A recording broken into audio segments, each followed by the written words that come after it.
Paramashivoham.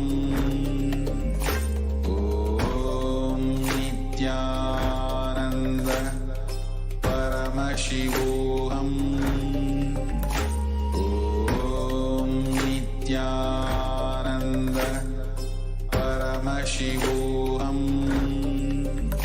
Om Nithyananda Paramashivoham. Om Nithyananda Paramashivoham. Om Nithyananda Paramashivoham. Welcome back, dear viewers. Now we will be entering into a segment to learn about who is Devi Parashakti.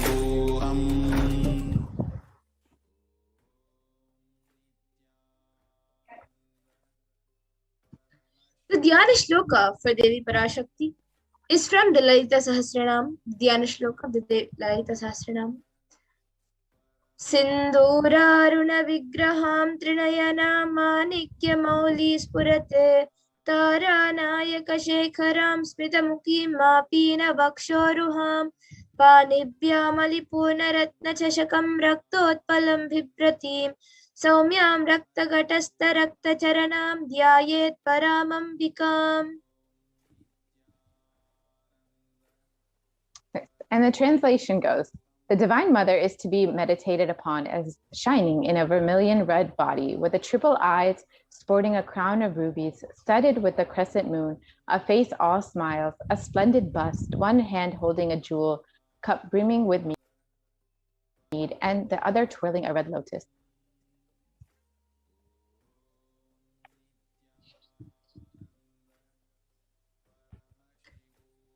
Arunam Karunam Tarangatakshim Dhrutapashankusha Pushpavana Chapam Animadi Bhiravrita Mayukai Rahamityeva Vivavaye Bhavani. I meditate upon the great Empress. She is red in color, and her eyes are full of compassion, and hold the noose, the goad, the bow, and the flowery arrow in her hands. She is surrounded on all sides by powers such as Anima for days, and she is the self within me.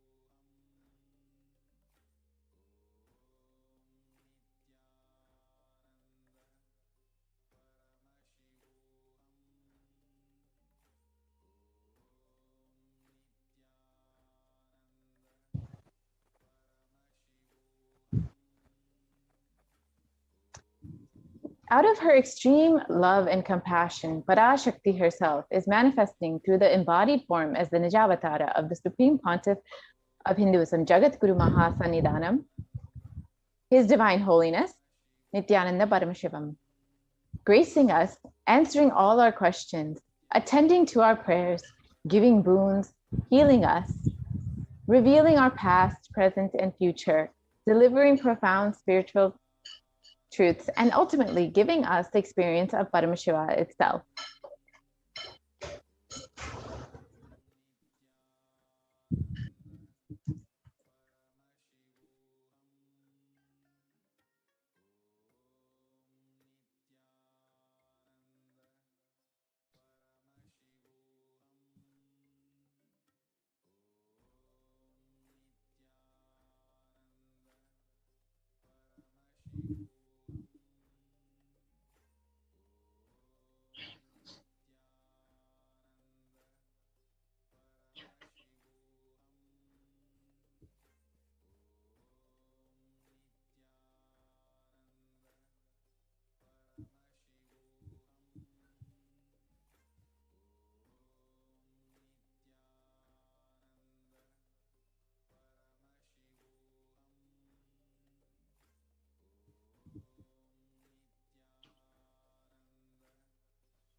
Yes.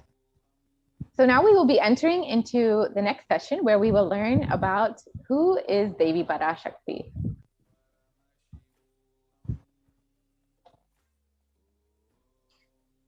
The Dhyana Shloka for Devi Parashakti is the Dhyana Shloka from the Lalita Sahasranam. Sindhoraruna Vigraham Trinayana Manikya Mauli Spurate Tara Nayaka Shekharam Smitamuki Mapina Vakshoruham Panibhyam Alipurna Ratna Chashakam Raktotpalam Vipratim Saumyam Ratna Gatasta Rakta Charanam Dhyayet Paramambikam. And the translation goes, the Divine Mother is to be meditated upon as shining in a vermilion red body, with triple eyes sporting a crown of rubies, studded with the crescent moon, a face all smiles, a splendid bust, one hand holding a jewel cup brimming with mead, and the other twirling a red lotus. Arunam Karunam Tarangatakshim Dritapashankusha Pushpabhana Chapam Animadhibiravrita Mayukaihi Rahamityeva Vibhavaye Bhavani.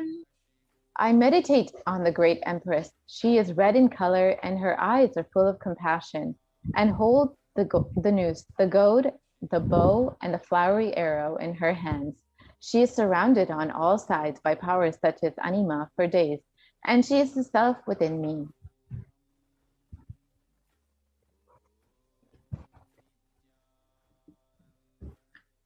Devi Parashakti is the ultimate pure feminine consciousness.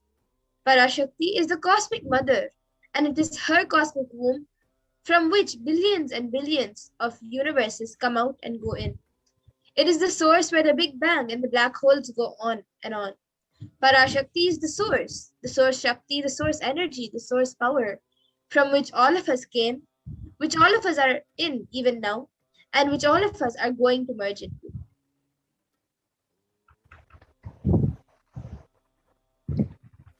Out of her extreme love and compassion, Parashakti herself is manifesting through the embodied form as the Nijavatara of the Supreme Pontiff of Hinduism, Jagat Guru Mahasannidhanam, His Divine Holiness Nithyananda Paramashivam, gracing us, answering all our questions, and attending to our prayers, giving boons, healing us, revealing our past, present, and future, delivering profound spiritual truths, and ultimately giving us the experience of Paramashivoham itself.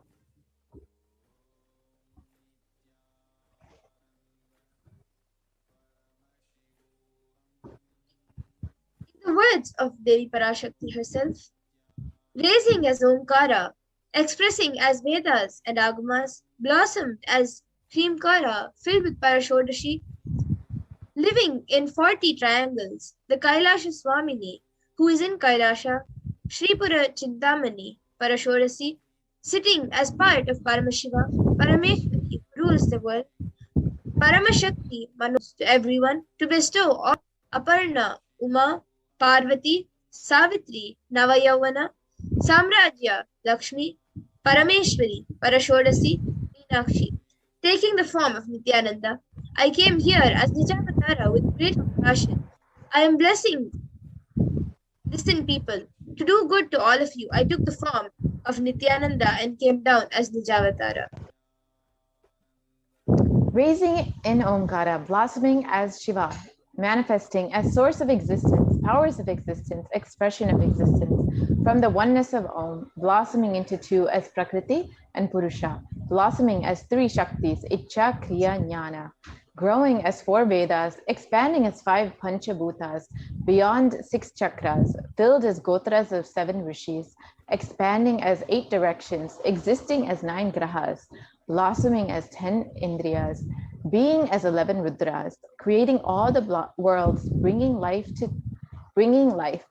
to tell and make truth blossom and to do good, Parashodasi, Meenakshi, in the form of Nithyananda. I came to bless every one of you.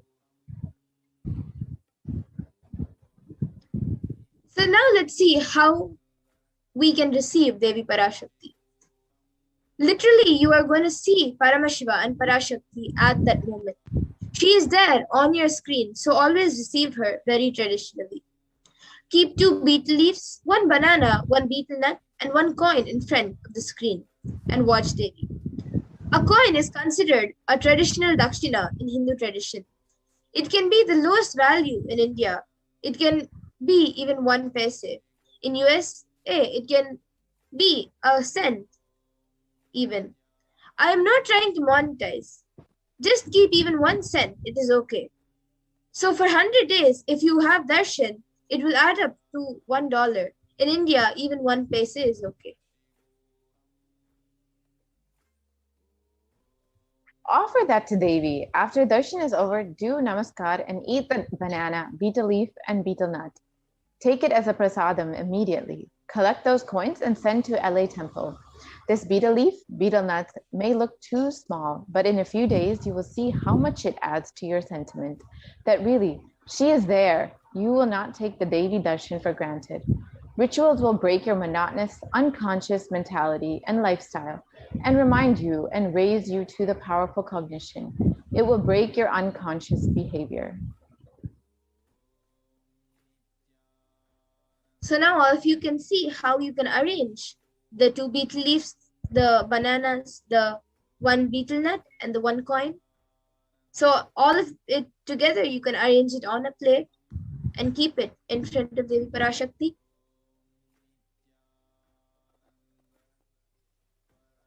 Yes, and now we will take a short break and return for the next session.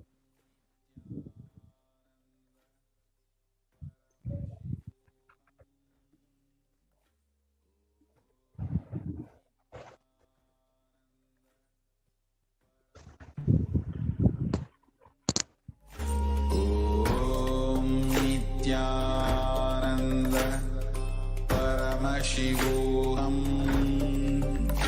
Om Nithyananda Paramashivoham. Om Nithyananda Paramashivoham. Om Nithyananda Paramashivoham. Om Nithyananda Paramashivoham. Om Nithyananda Everything Paramashivoham. happen, happening, and will happen.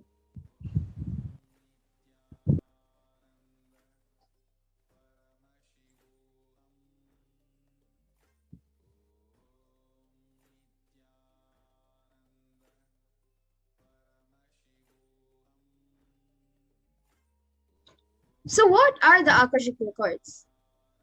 Akashic records are the verbal, visual, five-dimensional document. Whatever is happening is continuously getting recorded. All the information you collected from all your births is in your DNA. You can access some of them just to understand and not to waste the time doing the same actions again and again.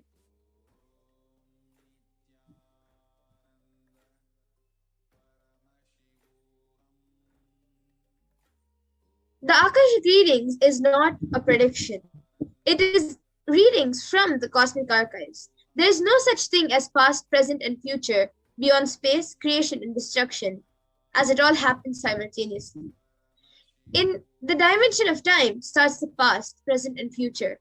But in the Akashic records, there is no past, present, and future. That is why what you call as happening, and yet to happen are clearly already recorded.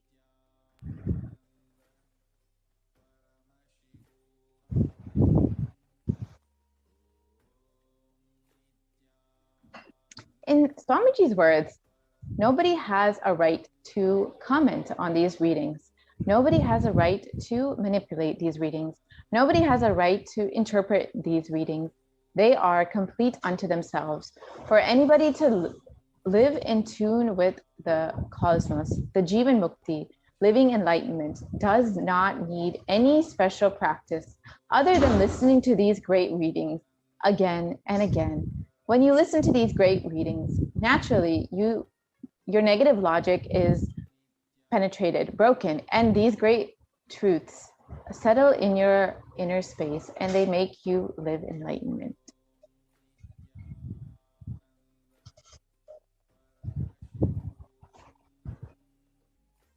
Only an avatar can decode your Akashic readings.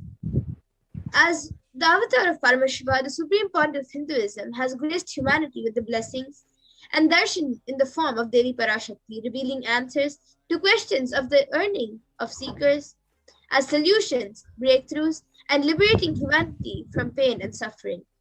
Any answer given by Devi Parashakti is not just an answer, but a karmic breakthrough for all of us.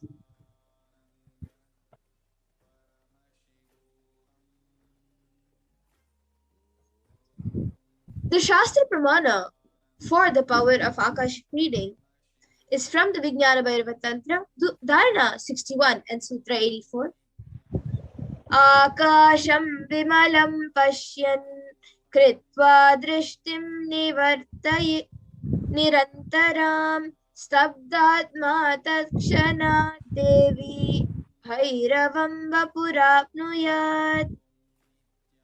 The translation goes, looking at the spotless infinite etheric space, Akasha, beyond the sky and clouds, one should fix one's gaze from the third eye without blinking continuously and make the body and inner space steady and motionless. In that very moment, O Devi, one attains the nature and powers of the infinite space, of Bhairava.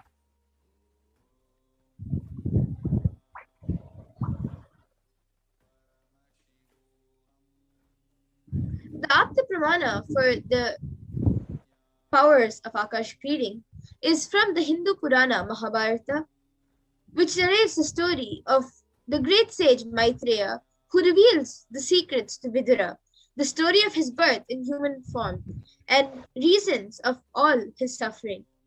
Sage Maitreya accessed the Akashic records and told Vidura that he was not an ordinary man, but was in fact an incarnation of Yamaraj, the Lord of Death. He was to play a part of the so-called Shudra 4 on 100 years, being cursed by Manduka Muni.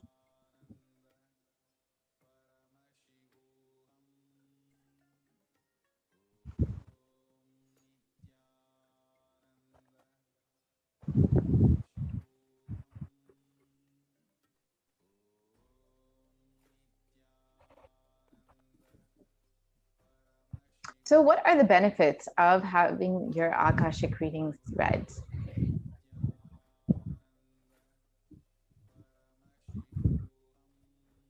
You can access some of them just to understand and not to waste the time doing the same actions again and again, accessing the DNA code, reading the Akashic records will be useful for you to be liberated from your default future, bringing an end to the blind cognitions, not known and unknown suffering, leading you to the enlightenment experience.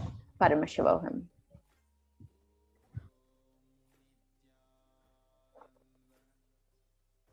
The initiated Balsans can view the Akashic records. However, only the avatar can alter, edit, upgrade, and change the Akashic records. During the Darshan and Dikshas, the Supreme Point of Hinduism blesses and upgrades the Akashic records as per the prayers of the devotees.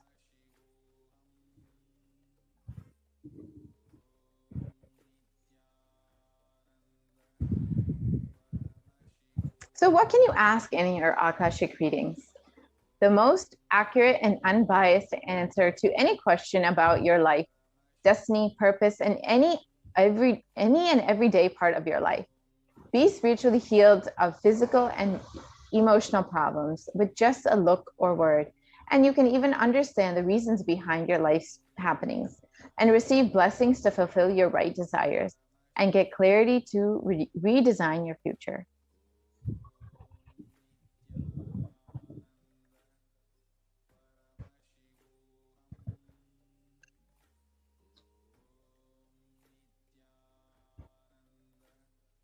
Yes, so with this, we will be back to move on to the next segment after a small break.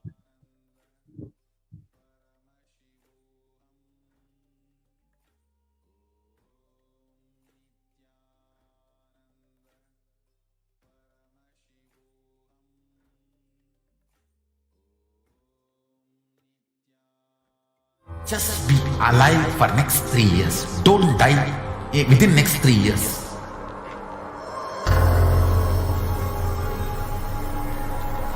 Just don't die within next 3 years. Be alive. Somehow be alive. I'm working sincerely. I will reach you somehow. Somehow I will reach you. It's my commitment to humanity.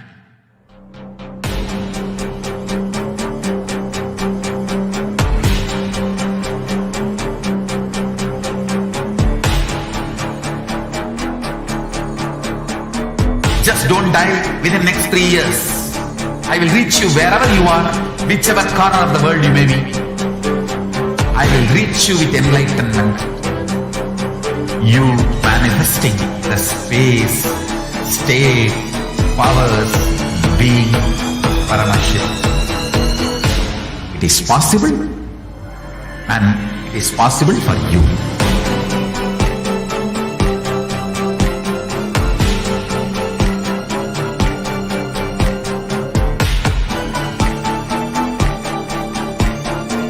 Paramashiva will reach you with enlightenment science.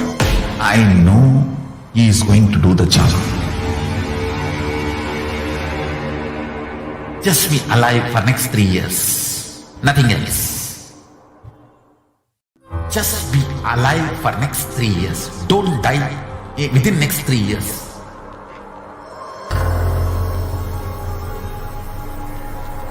Just don't die within next 3 years. Be alive. Somehow be alive. I'm working sincerely. I will reach you somehow. Somehow I will reach you. It's my commitment to humanity.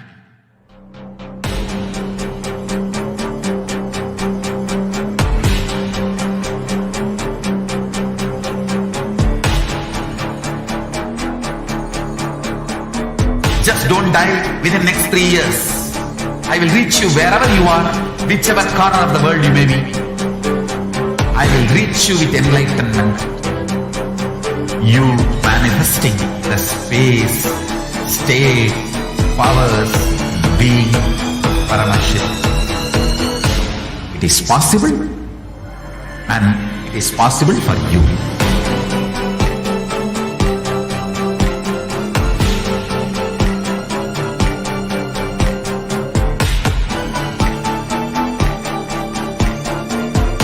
Paramashiva will reach you with enlightenment science.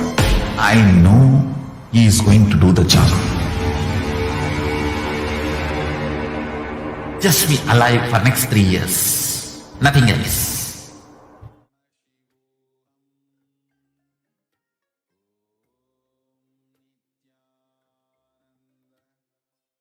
Paramashivoham. Om Nithyananda Paramashivoham. What I mean by the word Kailasa, listen intensely. Enlightenment ecosystem, literally enlightenment itself, in your own home, wherever you are. If you cannot come to Kailasa, it's okay. Kailasa can come to you. Kailasa coming to you is Kailasa.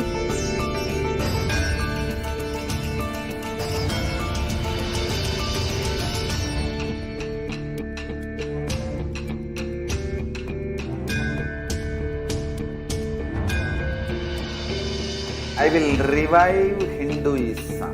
I am a Hindu revivalist, not by any revolution, but by evolution.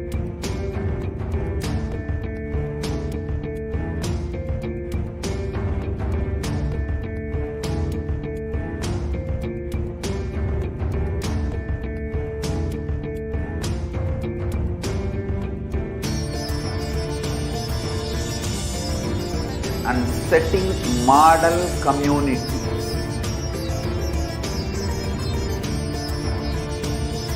Kailasa, enlightenment ecosystems, Sarvanya Pitas all over the world.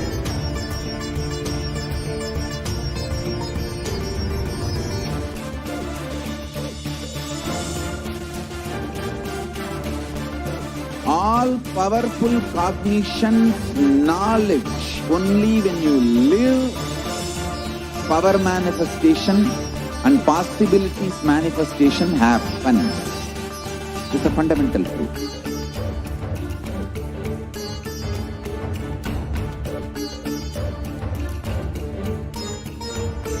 Hinduism cannot live exclusively as one sampradaya. No.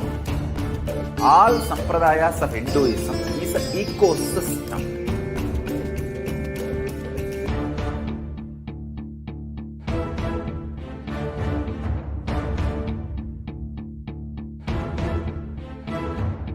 So don't keep quiet thinking that if one sampradaya is attacked, only that sampradaya is going to be affected. All of us are ecosystems.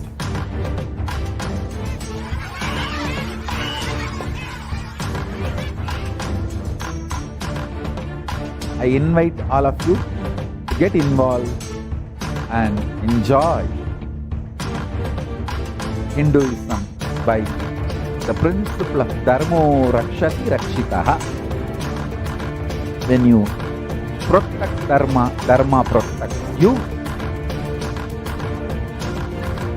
We will make the whole planet flourish spiritually.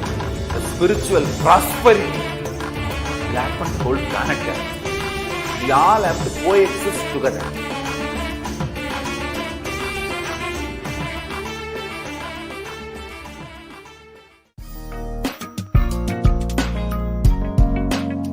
We get you health. We get you ability to build beautiful relationships in your life. We get you direct spiritual support, and we make sure you become wealthy.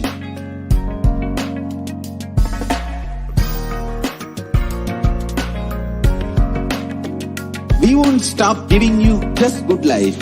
We will literally not stop till you live enlightened life. Manifesting the state of Paramashiva, space of Paramashiva, powers of Paramashiva, being of Paramashiva.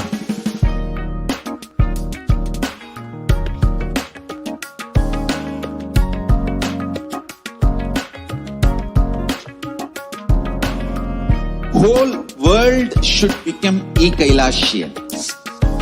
I want the whole world to know Hindus have something great to contribute to the world.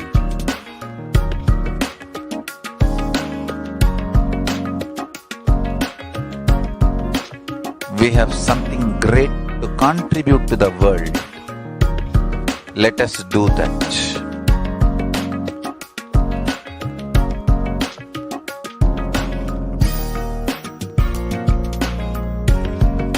E-Kailasa is proper customized spiritual service helping you to identify your root patterns of suffering. We have perfected the science of helping every individual from every cultural, religious, nationality background.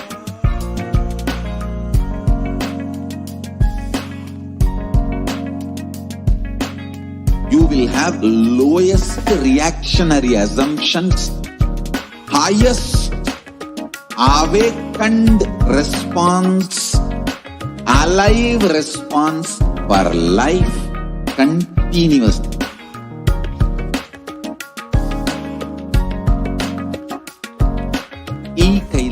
Yes.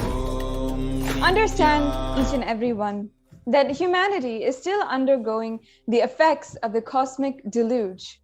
Thousands of deaths due to the global pandemic and emergent fungal epidemic, along with the record numbers of natural disasters, have taken a huge toll on humanity's collective psyche, leading to increasing poverty, malnutrition, depression, and mental health issues.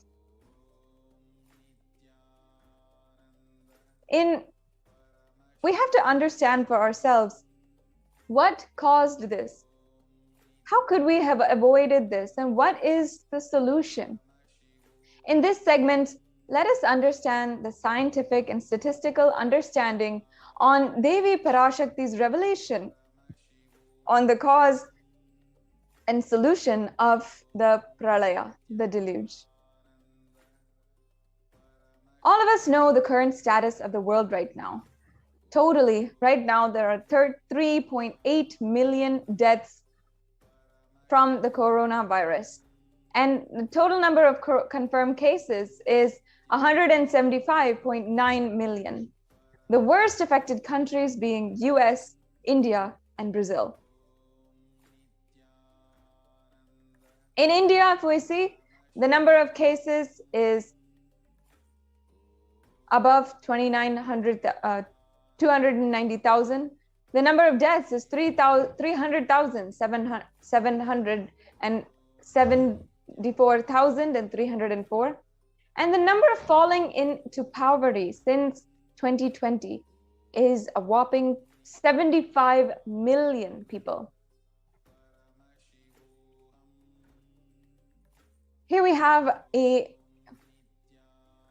huge amount of statistical analysis and reports where we're seeing that India is the sixth most depressed country. 6.5% of the population is suffering from some form of mental illness.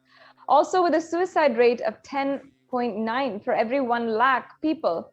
Suicide is one of the biggest causes of deaths in the age group 15 to 24. And the average suicide rate in India is 10.9 for every 1 lakh people, or 100,000 people.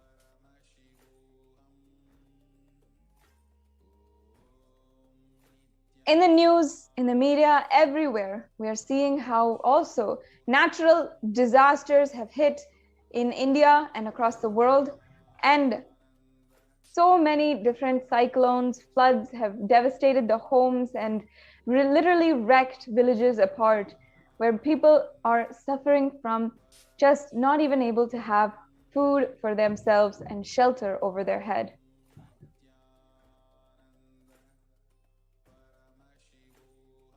How could we have prevented this? Let us now understand from Devi Parashakti herself, revealed on the 31st of May 2021, about what she had revealed on the cosmic deluge.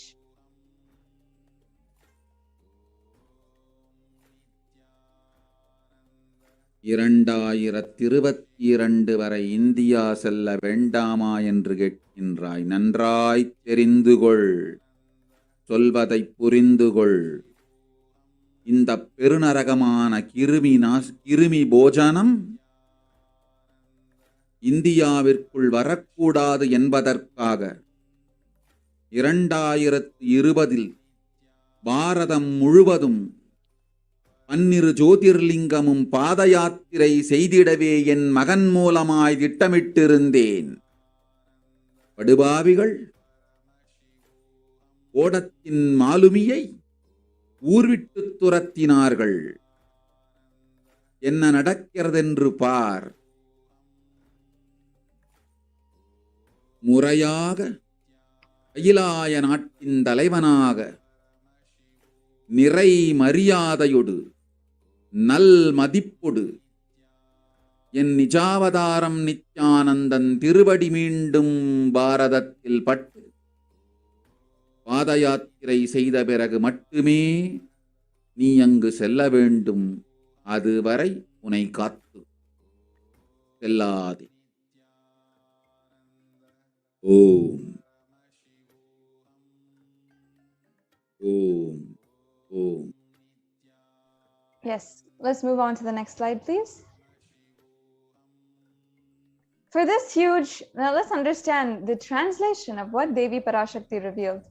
For this huge Kirimi Bhojanam to come to India in 2020 itself, I had planned to do Padayatra throughout India and the 12 Jyotirlingas through my son Swamiji.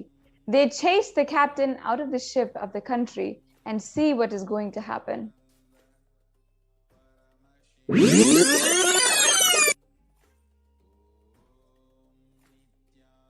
Now, let us see what the Supreme Pontiff of Hinduism revealed as a vision for the Padayatra in 2017. Want to do 1 year Padayatra specially for this purpose in 2020. 2020, planning for a full year. I'm going to walk from Rameshwaram to Amarnath. 1 year with 10,000 people, just walking all over India to spend time with people. 2020, there will not be any program other than Padayatra and just spending time with people. Just walking. Of course, 10,000 people will be walking with me. Maybe 200 vehicles to carry our food and all the other items, transportation. Enjoying the river banks, forests, and time with nature. 10,000 people manifesting powers, walking from village to village. What do you think will happen?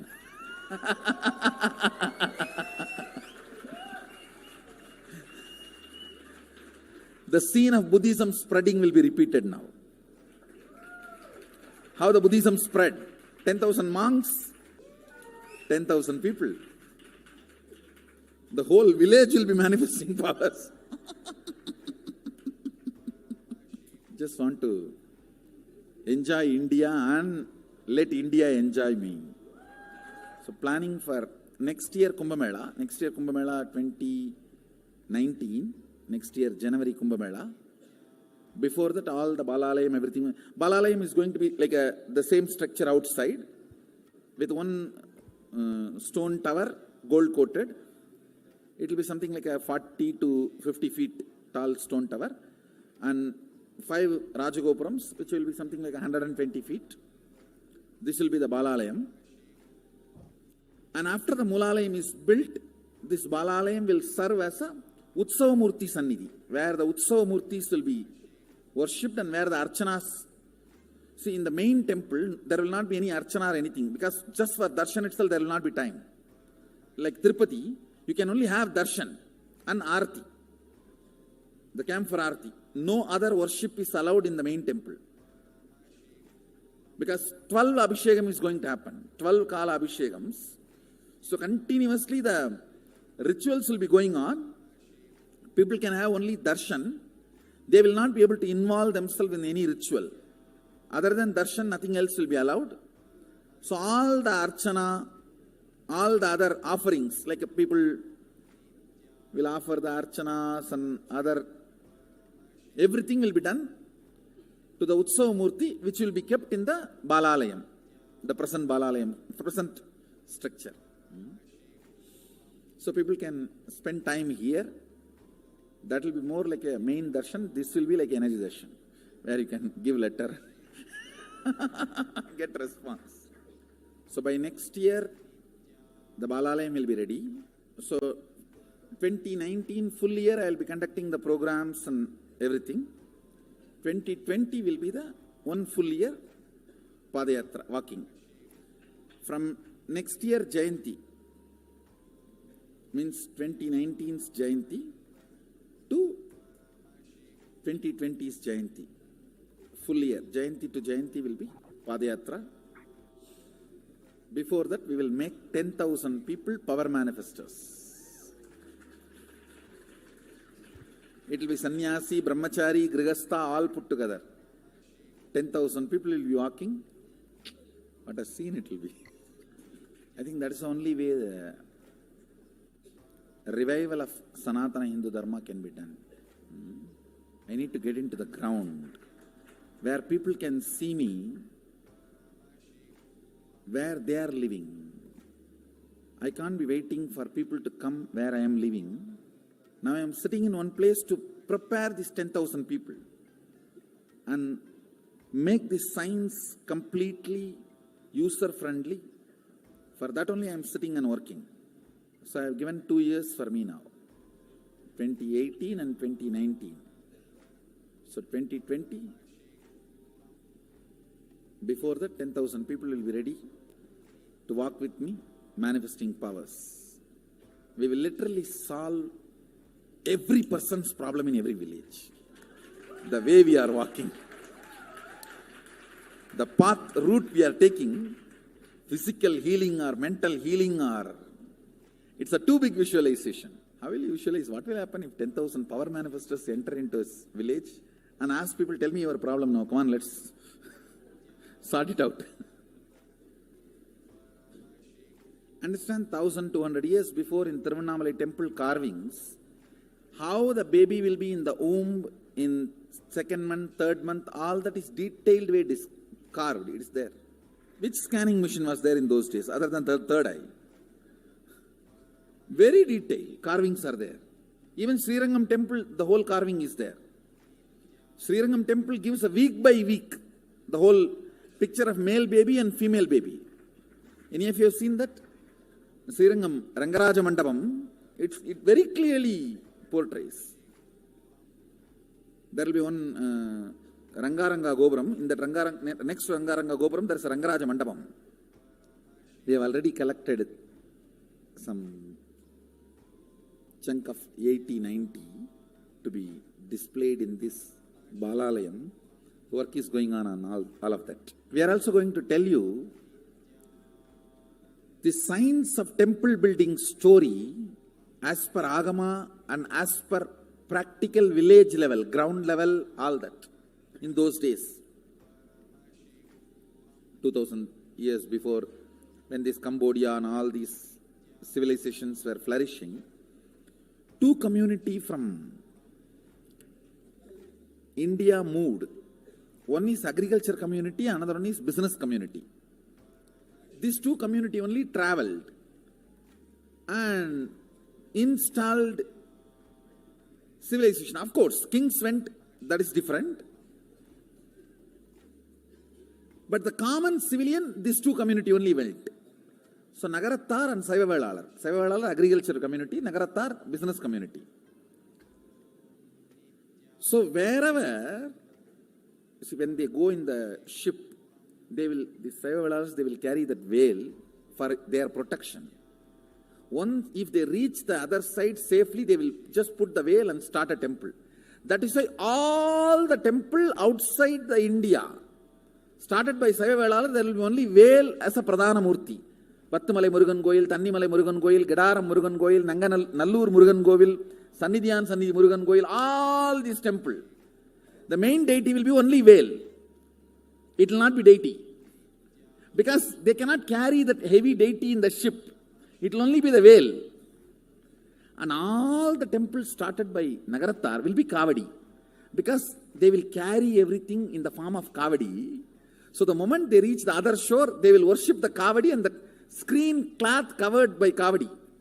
Kadirgaman, Darachila, Murugan. All the major temples started by Nagarattar. The Kavadi and the screen only will be the deity. All the temples started by Savavelalar, only the veil will be the deity. So this is the way the temple started. This temple planting and temple spreading. We are going to tell you all this history also as like a exhibition when you come next time to see our temple. There's a lot of juicy information on history of temple building. That's going to be one of my big contribution also, this temple building science. I'll be known for common mass for my Gurukul and temple. Common mass will never understand all this Vidyapadam and life is continuous rhythm, Sami Unnada, all that. They will remember me only as the Gurukul kids do all magic. That magic Gurukul and big temples. This Swamiji who builds big temples, that's why they will remember. Bhaktan Solanum, Payan Pandiyanume, Ida Panni Vechirkanana, Nama Yenavela Panniavano.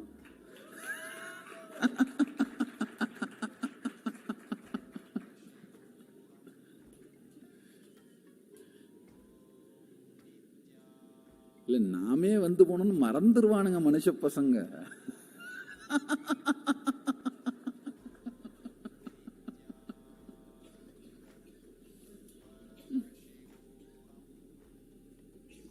All these are paribhasha.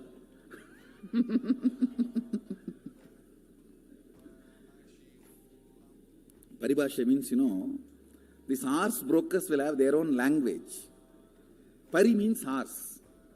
Paribhasha means horse brokers all over the world, any country, the horse brokers will have their own language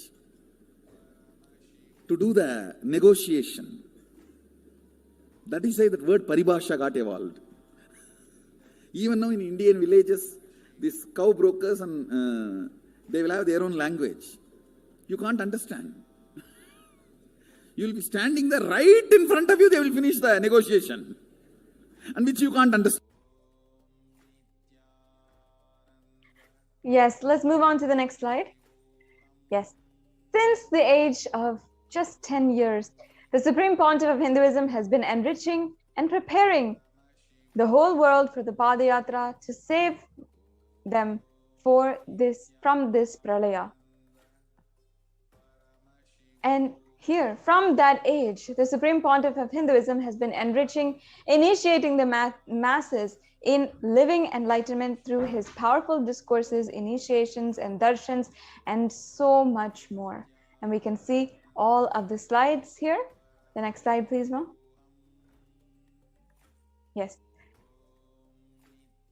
We can see all of the different photographs, the various different occasions, and the number of people, the lakhs of people in the crowd following and listening deeply to the avatar, following the avatar on these beautiful celebratory Padayatras.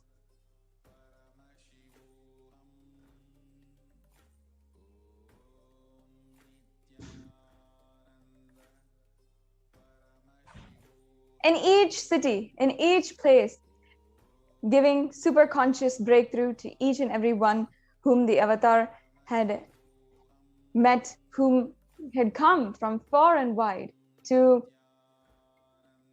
have and receive his blessings. The Supreme Pontiff of Hinduism established and successfully established the macrocosmic Hindu civilizational nation of Kailasa. And however, the anti-Hindu elements have ultimately made it impossible to do that re-energizing process in 2020 by driving SPH, by driving the Supreme Pontiff of Hinduism out of India because of the huge amount of Holocaust and persecution against the Supreme Pontiff of Hinduism. Now, how is it possible to solve this? What can we do? Devi Parashakti, out of her utmost generosity, compassion, revealed to us the solution itself.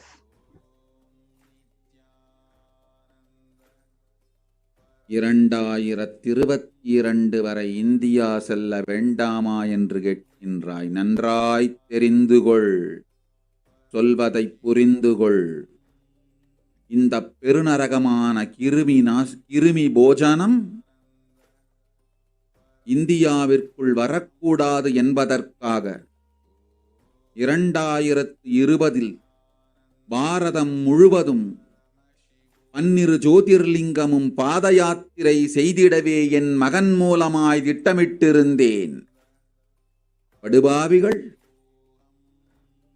ஓடத்தின் மாலுமியை ஊர்விட்டு துரத்தினார்கள். என்ன நடக்கிறதென்று பார். முறையாக அகிலாய நாட்டின் தலைவனாக நிறை மரியாதையொடு நல் மதிப்பொடு என் நிஜாவதாரம் நித்யானந்தன் திருவடி மீண்டும் பாரதத்தில் பட்டு பாத யாத்திரை செய்த பிறகு மட்டுமே நீ அங்கு செல்ல வேண்டும். அதுவரை உன்னை காத்து செல்லாதே. ஓம் ஓம் ஓம். The next slide, please. As we look around us, what we see is what the great rishis of the Vedic civilization forewarned each and every one of us of the Kali Yuga. In the Kurma Purana, the sage Vyasa echoes the rishis' declaration how the Kali Yuga is the worst of the 4 yugas, where man will be his worst enemy. And here we have the Shastra Pramana. We can go on to the next slide.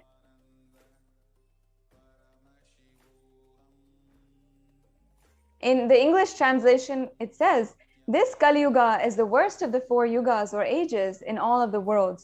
People are sinful and forgetful, and the dharma of the 4 varnas and 4 ashramas. In fact, men are so sinful that no prescribed penance atones for their great sins. The only place which is free from such sins is the great city of Varanasi, the Mahapuri. The next slide, please. Yes.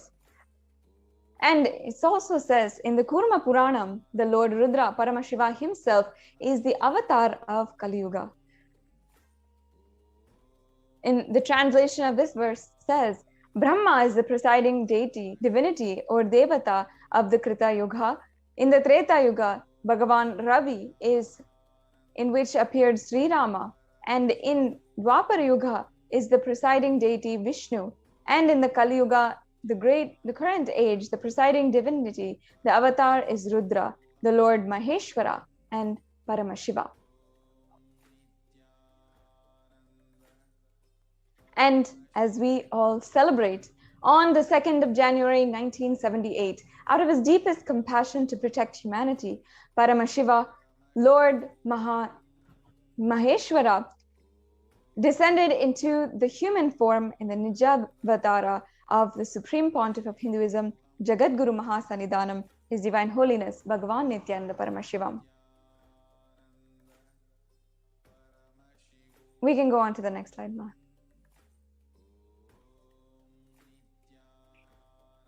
The avatar's advent onto planet Earth was ultimately to protect the world from the great cosmic deluge and to move the world to the new age, the Satya Yuga.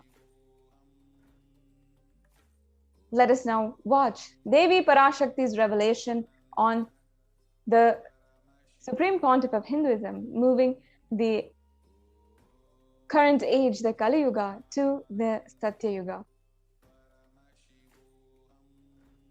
ஓம் ஓம் உலக மக்களே கேளுங்கள். கலி முற்றி கலி கழிந்து புதுயுகம் சத்தியயுகம் புறப்பட வேண்டிய காலம் வந்ததனால் வந்திருக்கின்றது இந்த பெரும் பிரளயம்.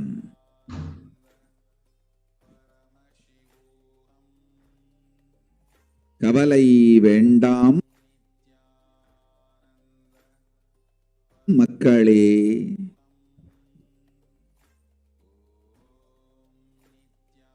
நித்யானந்தன் வடிவம் தாங்கி நாமே இங்கு வந்திருக்கின்றோம். நித்யயுகம் செய்வோம், நித்யயுகம் சத்தியயுகமாய் மலரும் இங்கு. ஆனந்தமாக இருங்கள். Yes, the next slide, please.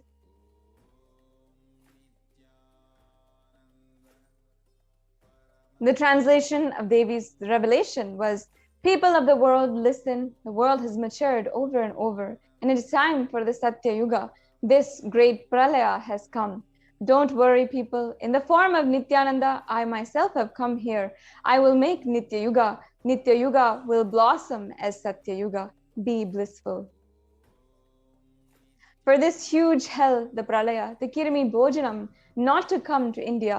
In 2020, I had planned to do Padayatra throughout India in 20 Jyotirlingas through my son, Swamiji. And in order to prepare for this, the avatar began the Padayatra at the mere age of 10 years old.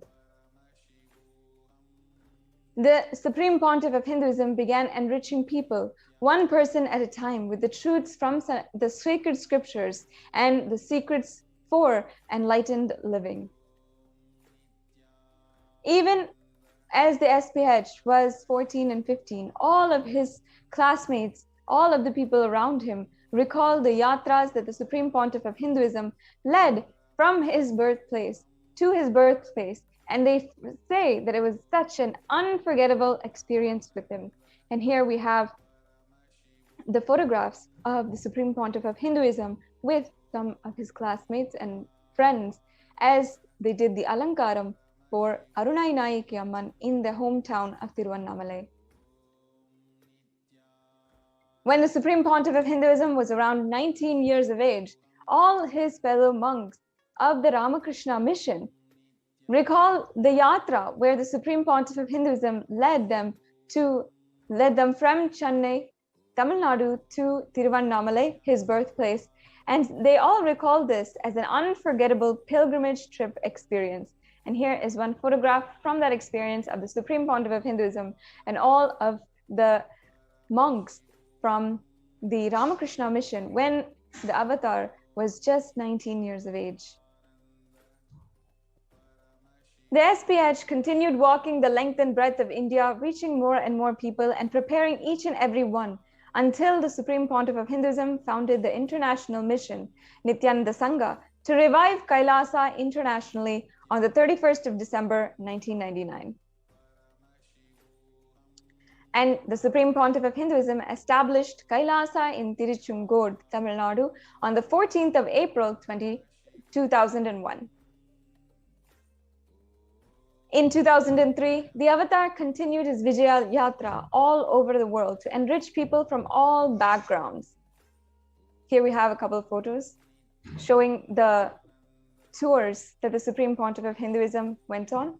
With the Supreme Pontiff of Hinduism's intensity and dedication for the people, even in crowds of thousands who do not know English, the Supreme Pontiff of Hinduism's words and voice resonated deeply, and his presence moved each and every single one to tears of bliss. In 2004, the Supreme Pontiff of Hinduism led his disciples on the first Himalaya Yatra, where he was going to temples, delivering satsangs and initiating each and every one of the yatris into super conscious breakthrough. Subsequently, the Supreme Pontiff of Hinduism personally organized yatras yearly and guided individual souls not just to spiritual sites, but supernal spiritual realms. In 2006, the Padayatras were taken to the next level with the Kodikan Ratha Yatra, with crores of people participating and impacted by Nithyanandeshwara and Nithyanandeshwari deities who were traveling city to city led by the avatar, and thousands of people who are celebrating, dancing in the streets of the consecration of the deities Nithyanandeshwara and Nithyanandeshwari. We now have a brief video of the Kodikan Ratha Yatra from 2006. Let's now enjoy that video of the Supreme Pontiff of Hinduism leading the Kodikan Ratha Yatra.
Yes, we'll keep going. The Kodikan Ratha Yatra culminated with the consecration of the inauguration of the Garbha Mandir, the Sanctum Sanctorum of the Nithyanandeshwara Paramashiva and Nithyanandeshwari Parashakti, and the Nithyanandeshwara Paramashiva Swayambhu Linga at Adi Kailasa Sarvagnapitam in Bengaluru Adinam. Here you can see the Supreme Pontiff of Hinduism consecrating the Nithyanandeshwara Swayambhu Linga in Adi Kailash. The deities were energized as Archavatars to radiate the energy of Paramashiva and Parashakti, to create the Adi Kailasa Sarvagnapitam as a ship and to save humanity from the upcoming Pralaya. And here we see the Supreme Pontiff of Hinduism created the spiritual energy centers in India as safe havens during the Great Deluge. Kailasa in Tiruchingod, Adi Kailasa Sarvagnapitam, and Kailasa in Hyderabad, and so many more. We'll go on to the next slides. And in 2008, the Supreme Pontiff of Hinduism created and energized the Nithyananda Vaidya Sarovar, the Ananda Linga, which would protect anyone who bathes in its water from the deadly coronavirus.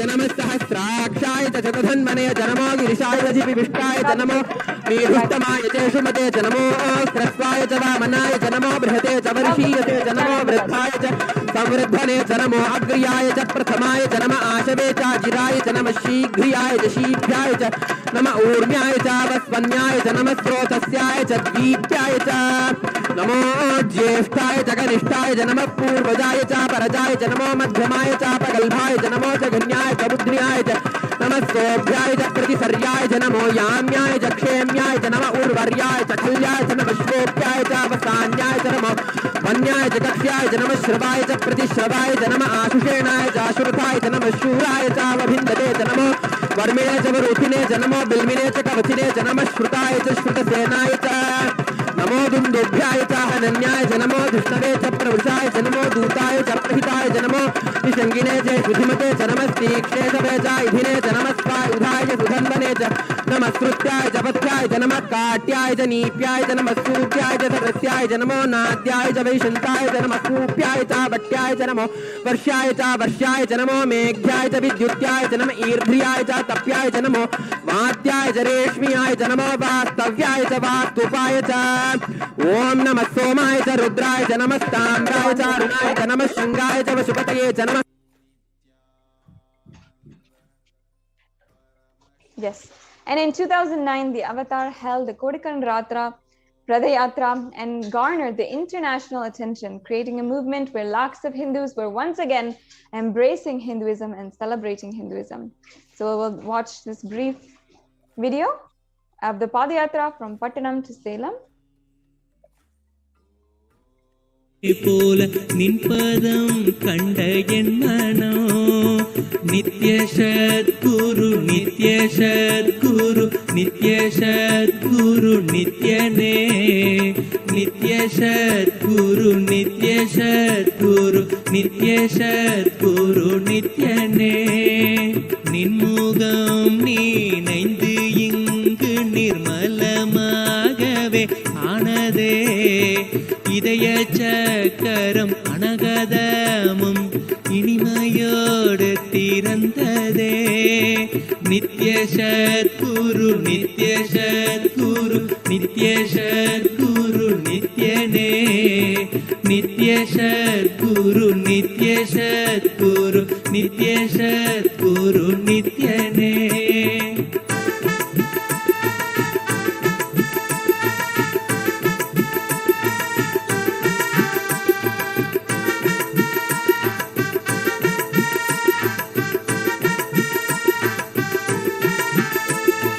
மற்றவர் கண்டு மறைகள் எல்லாம் கழன்று விசுத்தி அதுவும் அசுத்தியா. So actually those deities that you saw in the video are actually now consecrated as Nithyanandeshwara Paramashiva and Nithyanandeshwari Parashakti in the Los Angeles Nithyanandeshwara Hindu temple in Los Angeles. Like this, wherever the avatar's feet had graced the planet Earth, there the seeds of super consciousness have been sown.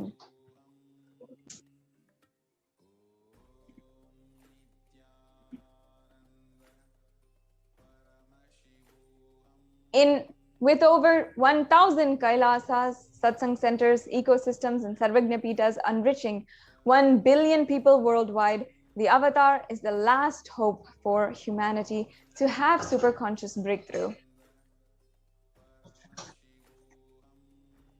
Here we see Kailasa in Erode and all of the various Kailasas that the Supreme Pontiff of Hinduism established. We can go through the next couple of slides and see for ourselves the amount of work the Supreme Pontiff of Hinduism did. Kailasa in Columbus, Ohio. The next slide, please. And how it was established, consecrated by the Supreme Pontiff of Hinduism himself. And you can see Kailasa in Los Angeles from 2007.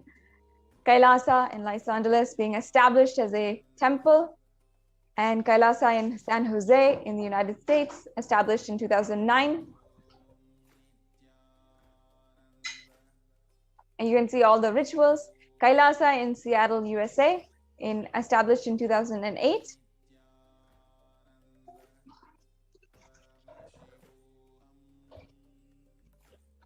Kailasa in Houston.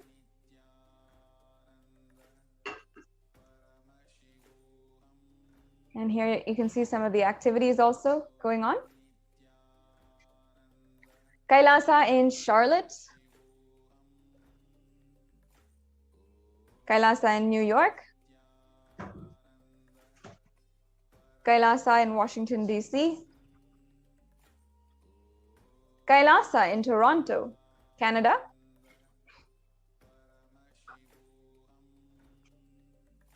Kailasa in Oklahoma City, USA.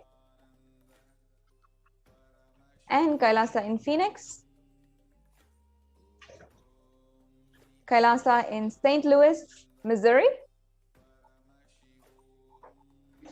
Kailasa in Oman. in Dubai, London, Scotland, Netherlands, Slovakia, Belgium, Luxembourg, Austria, Germany, Italy, France, Switzerland, Mauritius, South Africa, Salem, in Hosur, Pattanam, Varanasi,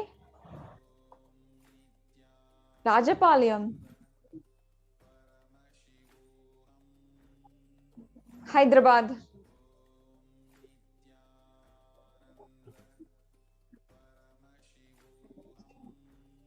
Gujarat, Tiruvanmayur, Alangalum, Chennai, in Avadi, Chennai, Melbourne, Australia, in New Zealand, Singapore, Kuala Lumpur, in Guadeloupe. To ensure humanity survives the upcoming Pralaya, the Supreme Pontiff of Hinduism created the sovereign order of Kailasa with thousands of sannyasis with no discrimination against caste, creed, or religion. And the Supreme Pontiff of Hinduism initiated thousands into Nithyananda spiritual healing, who are actively healing millions across the world. With 2,500 plus centers and Paduka mandirs and home temples, which operate as de facto spiritual embassies of Kailasa. The avatar inspired so many millions to reclaim their Hindu identity and freedom. Thousands of yatras were conducted by the Hindu diaspora worldwide, honoring the hard work of the Supreme Pontiff of Hinduism and the revival of Kailasa, silently preparing each and every one for what was to come.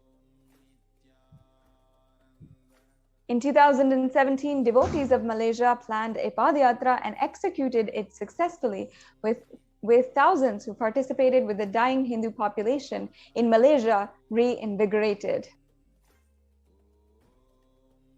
And for every major Hindu festival, devotees from all over the world do Padayatra out of service and sincere devotion and love for the avatar. We see how the global achievements and services include 1 billion e-citizens, 26 years of humanitarian services, and 1 billion meals served, free, nutritious meals served and continuing to be served. And also the world's largest Hindu university established in the US, Canada, UK, Slovakia, Switzerland, and France, and a diverse global population in 847 cities, 196 countries, and 6 continents.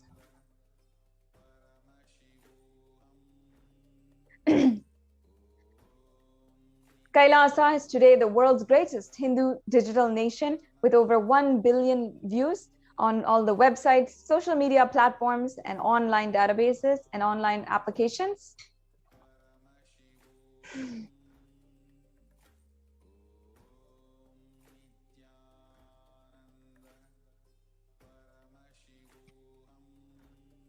And as you can see, the number of e-citizens is more than 120 countries, with some of the most successful communities in the world.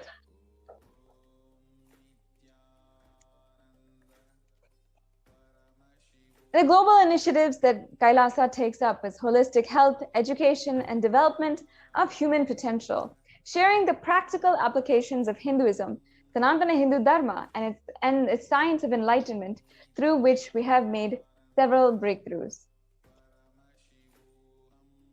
And we see the United Nations with over 100 humanitarian charitable initiatives, and spearheaded by the Sovereign Religious Order of Kailasa, a strong diplomatic network through the 73 orders of Sovereign Order of Kailasa. The next slide, please.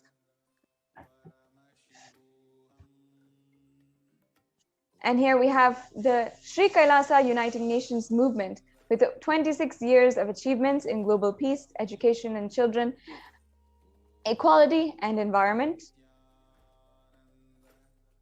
and free education offered in 150 plus countries, where the Nithyananda Hindu University is the world's largest Hindu university, with 487 extended campuses in 150 plus countries, free education offered to 20 million children and youth, and more than 7,000 courses. And 1 billion free meals served and continuing to serve. Kailasa has the vision of no hungry home and has initiated multiple services, including annadans, organic agriculture, to make sure that no person is ever hungry. We have offered 1 billion free meals and continuing to serve. Kailasa offers free food in 197 countries, as you can see here. And the next slide, please. And not only that, Kailasa has availed free medical services for millions of people, which include free medical camps, 108 kriyas, spiritual techniques offered for free and for care and cure of various disorders and diseases. The End Pregnancy, a program launched to help women in safe, painless pregnancy, and spiritual healing services offered in more than 1,008 Kailasas across the globe. And here we have a summary of also the number of scriptural references mapped to yogic techniques and the Guinness World Records, as well as 6,000 plus courses on yoga and peace and health. Also, in the revival of the ancient sciences of Hinduism, Kailasa Sacred Arts University has more than 4,000 Hindu deities, and which are now consecrated and worshipped in locations around the world. Here's a summary of the deities that have all been made by Kailasa, made inside the Kailasa campuses. 3,270 deities made of stone, 400 made of 5 metal, 100 made of marble, 15 made of traditionally made wooden chariots, 1,000 Hindu vessels and puja items, and so much more. And Kailasa is also the home to the world's largest Hindu library. We can go on to the next slide, please. With the Supreme Pontiff of Hinduism's hard work in the last 26 years, inspiring people one person at a time, the Supreme Pontiff of Hinduism announced the plan to traverse India once again on foot from Kanyakumari to Kashmir and re-energize the Jyotirlingas to protect India from the Pralaya. In 2018, the Supreme Pontiff of Hinduism began this re-energizing process, and he began going to all of the different temples in earnest to start the intense spiritual process. While the Avatar was working to protect India from the destruction, the anti-Hindu militant forces tried their best to halt the Avatar's mission since the year 2001. And after years of pouring energy into making the only ship that would save humanity, the captain was driven out of the ship. Militant anti-Hindu forces followed him for 2 decades, instigating the deadliest and brutal attacks against the sole Hindu leader. And since 2009, the Supreme Pontiff of Hinduism has survived over 70 assassination attempts, incessant lawfare, and the repeated attacks against him and his disciples. With the media entirely owned by the anti-Hindu nexus, truth never had the chance to come out. 14,000 hours of hate speech flooded the internet and were broadcasted into the media to incite hatred and to ultimately justify the assassination attempts of the Supreme Pontiff of Hinduism. Fabricated false cases were filed against the Supreme Pontiff of Hinduism to meekly justify his illegal case and illegal arrest and execute the state-sponsored plan to eliminate the Supreme Pontiff of Hinduism. And in 2018, the Avatar was forced to leave India after a nearly fatal assassination attempt. In his absence, India and Indians are suffering the repercussions. The next slide, please. In the Puranic age, the whole kingdom of Ayodhya suffered with the economic meltdown, the death of cattle and crops, and the inconsolable depression when Lord Rama left for 14 years of exile. And in the same way, the economy of India fell even just 2 months after the Supreme Pontiff of Hinduism left. And today, India is facing the brutal attacks of the pandemic with no end in sight. Despite being driven out of the country, the Supreme Pontiff of Hinduism continues to be the last hope for humanity and for India. Within the last 1 year, the Supreme Pontiff of Hinduism has expanded the services of Kailasa to millions more in India. And here you're seeing a couple of the pictures of the Kailasa's multi-layer quarantine and the activities going on, including Annadan, organic agriculture to feed all of the residents of the COVID care centers who are in Kailasas across India. The next slide, please. And with back-to-back programs, darshans, satsangs, the Avatar has literally made humanity physically, mentally, and psychologically sail through this pralaya.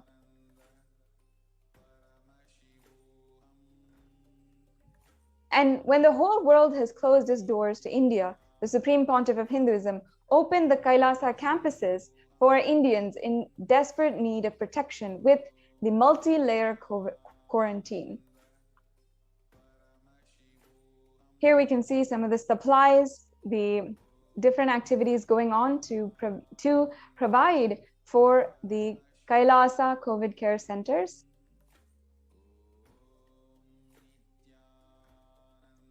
And here we have a Shastra Pramana from the Guru Gita.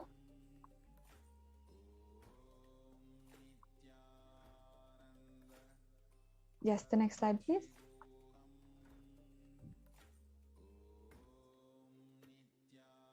And each and every one of us must realize that the pralaya will end only when the divine feet walk on the soil of India once again. This is what decision makers must realize, and what we must realize, that the pralaya will end in India once the divine feet walk on its soil once again. And the media must realize it. Every citizen must realize this.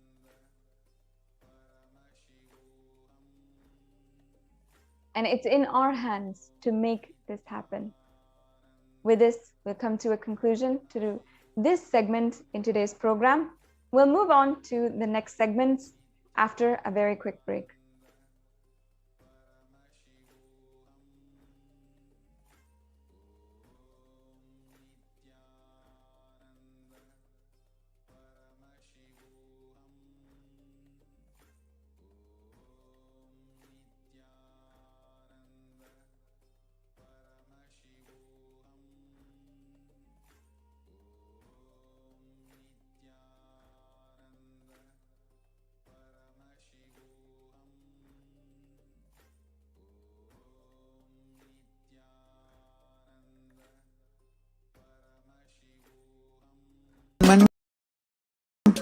ecosystem, literally enlightenment itself, in your own home, wherever you are.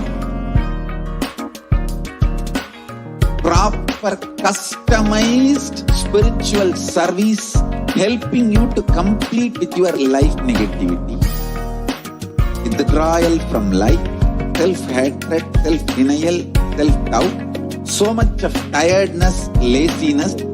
We can support you aligning your diet, your attitude, your aptitude, your understanding about life.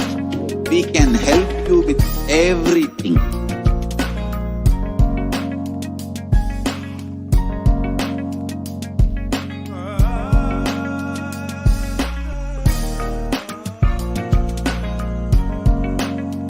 If you are interested in enlightenment, we will immediately bring this to you. If you are not interested, we will explain the whole science, inspire you and make you interested in enlightenment science.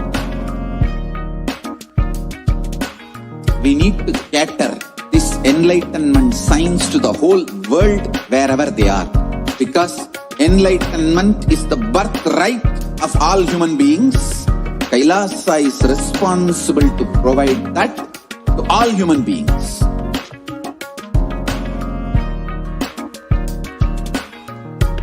Kailasa is the totality of the knowledge I received from my gurus and practice manifested in my life, perfected by teaching millions of people from all cultures, time zones, backgrounds, genders, nationality, race, from every creed.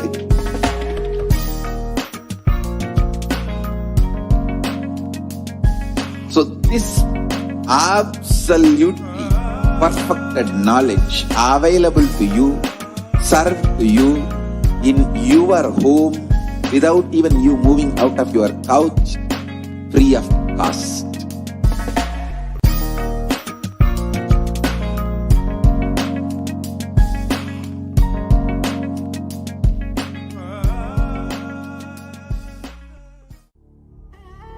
What I mean by the word Kailasa, listen intensely.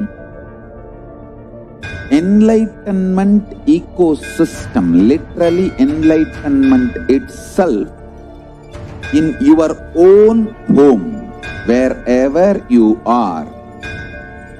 If you cannot come to Kailasa, it's okay. Kailasa can come to you. Kailasa coming to you is Kailasa.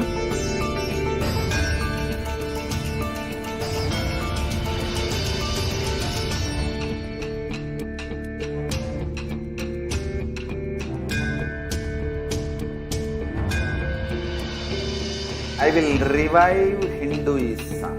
I am a Hindu revivalist, not by any revolution, but by evolution.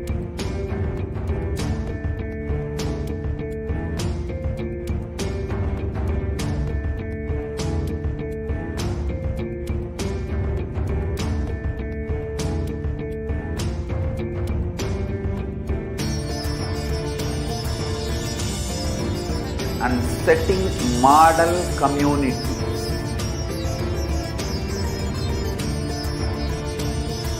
Kailasa, enlightenment ecosystems, Sarvanya Pitas all over the world.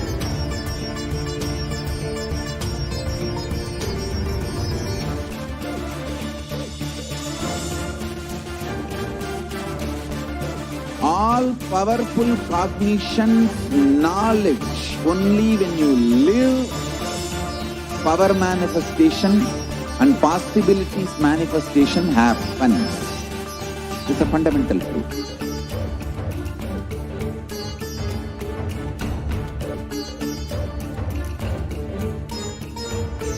Hinduism cannot live exclusively as one sampradaya. No. All sampradayas of Hinduism is an ecosystem.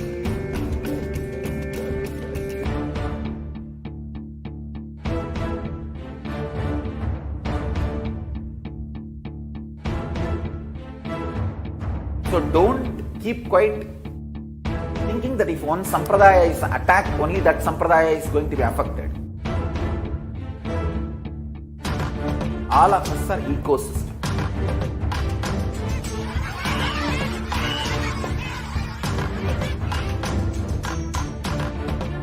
I invite all of you to get involved and enjoy Hinduism by the principle of Dharmo Rakshati Rakshitaha. When you protect Dharma, Dharma protects you. We will make the whole planet flourish spiritually. The spiritual prosperity will happen to the whole planet. We all have to coexist together.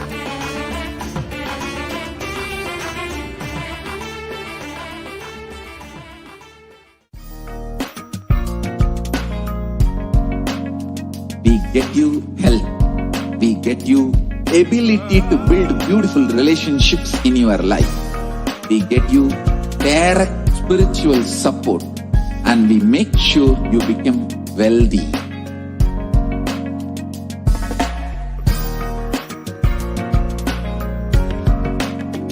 We won't stop giving you just good life. We will literally not stop till you live enlightened life. Manifesting the state of Paramashiva, space of Paramashiva, powers of Paramashiva, being of Paramashiva.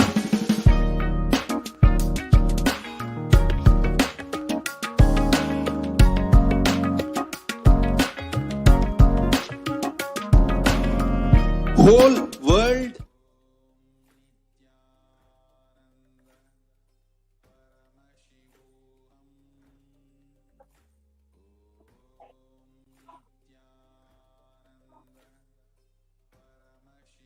Yes, I request the NTV volunteer to project the slides for the offerings.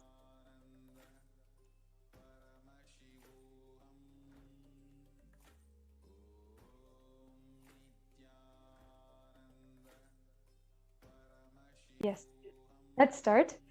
Now we're going to enter into the session where we'll be understanding the offerings to Devi Parashakti.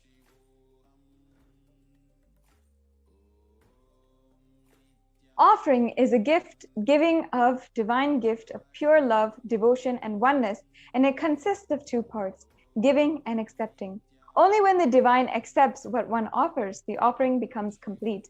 Offering is not made out of any fear or greed. When an avatar lands, the offerings are purely as a part of a grand Leela played out for the only purpose of enlightenment.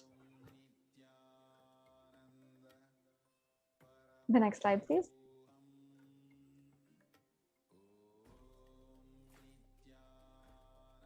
Yes, I'll now chant the Dhyana Shloka. Induniva Beda Karavakyanayam Syat Pankajavaryabhaya Japakshayaraya Yuktam Angahimabhushena Vichitravasanam Syat Tungamukato Jvala Manonvani Swarupam. The next slide, please. Now I'll be chanting the English translation. Moon-like face holding the Vedas on hand, fire in eyes with lotus flower gracing the blessing hands, one hand with the Japamala, beautifully decorated with jeweled ornaments in wonderful clothes and shining being crown. Her name is Manonmani.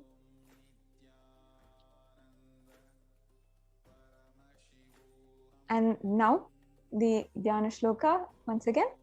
Dhyaye devim trinetram shashibhavadanam vedahastam dadanam savye padmam varadamapare chabayam chakshamalam divyerabaranaiverbhushitatanum brahmabhidi Pujitam Devimeva Manonmanim Pratidinam Kamartadyartrim Shubham.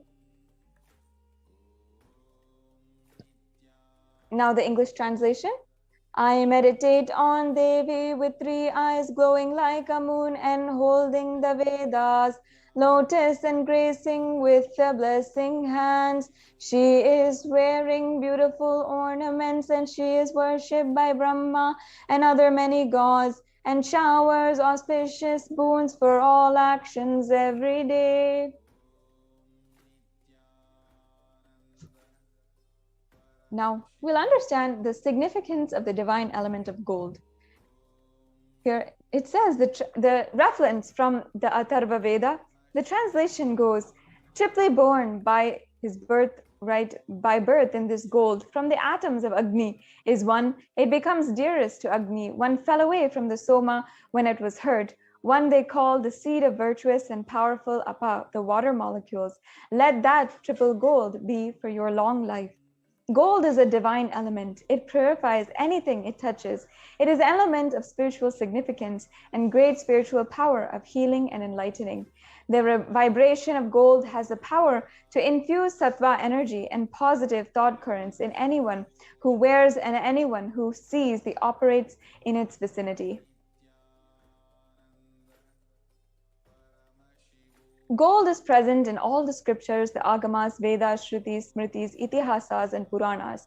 In all the Hindu scriptures, it is abundant that all gold is auspicious and purest metal which purifies the very being. In the Hindu civilization, everything was built in gold. Rituals fees were even offered in gold bricks. When one has to be saved from life-threatening illnesses, gold was offered as a ritual fee. Gold was in abundance and used for weighing equivalent amounts of commodities, including cows. Kingdoms were built with huge doors of gold, and the streets would have huge columns, huge archways made of gold, and horses and cows were also dressed in gold. The Hindu civilization thrived on the banks of the rivers of gold. It was called the Hiranyamaya in the Rig Veda, and the river Saraswati was called the Hiranyavartani in the Atharva Veda. Gold is the supreme element from offerings to the ones you love and revere, and temples are constructed and paved in gold, and deities are made in gold and decked and adorned in gold, because it preserves the enlightenment energy for thousands of years. It lasts forever. Now let's begin understanding the offerings that you can make today to Devi Parashakti herself. We'll now chant the pramana for the E-Hundi offering, the first offering. Bhakti Priya, Bhakti Gamya, Bhakti Vashya, Bhayapaha, Shambhavi Sharadaradhya, Sharvani Sharmadayini. Devi is fond of true devotion and is realized through true devotion. She can be won over through true devotion and she removes all fears. If there is any fear in the minds of a devotee, Devi is sure to remove that fear. It is stated that Devi likes to be worshipped in autumn. And here it is meant that autumn of our lives, when its thoughts turn to more and more inwards, the role of the divine is known and understood clearly. The need for Devi worship becomes stronger. Shambhavi, the consort of Lord Shiva, and Sharadharadhya means the worshipped by Sharada, and Sharvani means the wife of Lord Shiva. Linga Purana says that Lord Shiva is called Sharva in his earth form. Sharmadayini means Devi who bestows happiness on devotees. You can offer gratitude and devotion to Devi Parashakti by offering your Kanika, and name shall be chanted out during the puja to Devi.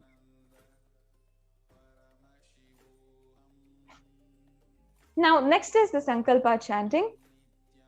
In this, the pramana is from the Devi Mahatmyam from chapter 12, verse 34, which I'll be chanting the English translation. The goddess enchants this universe and she herself gives birth to this universe. That goddess, being prayed without interest in anything, gives the knowledge that can lead to salvation and gives wealth in the materialistic sense. This offering of the Sankalpa chanting, or the conscious resolution, blesses the person offering with all the fruition of desires and everything that he wishes for.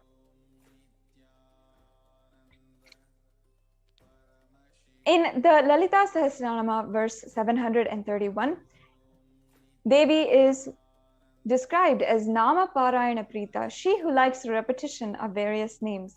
This is the offering of 1008 names of Devi Parashakti, and it's a very special and unique archana offered to the Mahameru of Devi Parashakti.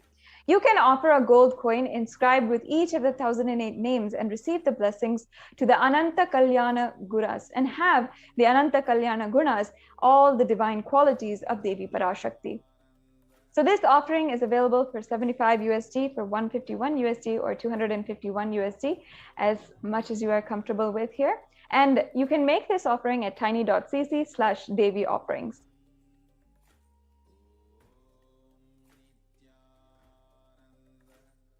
Now, the next offering is the Mukta Anguti, the finger ring with the pura, which is 251 or 501 or 750 USD. I'll now chant the pramana. Muktaharanala satkirita ruchiram purnendu vaktram pavam chinju shinjanna pura kinkini manidaram padma prabhasuram sarvabhita palapradam girisutam vani rama sevitam meenakshim pranatosmi santatamaham karunyavaram nidhim. And the English translation. I bow down to the goddess Meenakshi, whose crown has garlands of pearls and face is shining like the full moon, who wears anklets that are studded with gemstones and has small bells, who is shining like the splendor of lotus, who grants all the wishes, the daughter of the mountain, who is worshipped by goddess Vani and Rama. I remain ever bowing to goddess Meenakshi, the ocean of compassion. The Mukta Anguti offering is available for $251, $501, or $750. And you can offer the pearl finger ring and receive the blessings to be showered by her compassion and pure love in all the business endeavors. Once again, if you want to make your payment right now, you can go to tiny.cc/Devi offerings.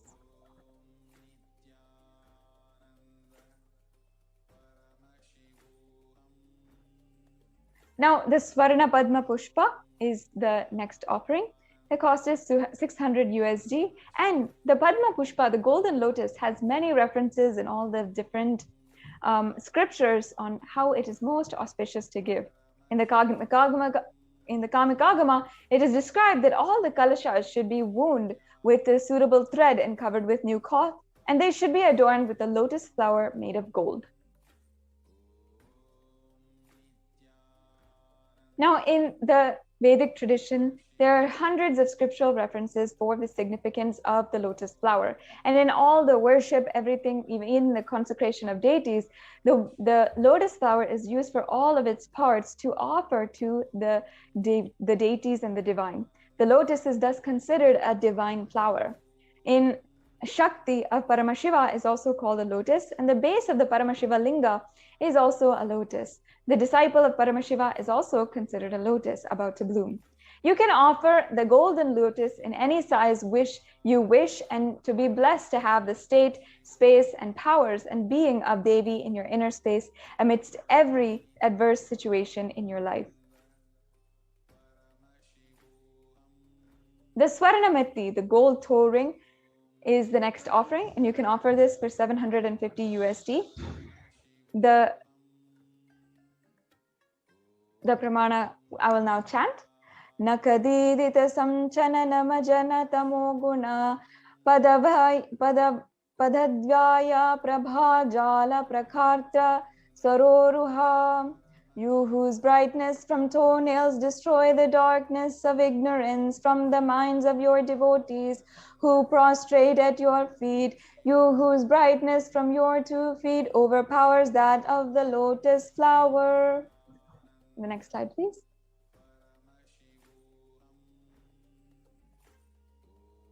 Offer the toe ring to Devi, and it will adorn the sacred feet of Devi Parashakti, and you'll always be in constant gratitude for receiving her blessings even in the most difficult aspects of our life.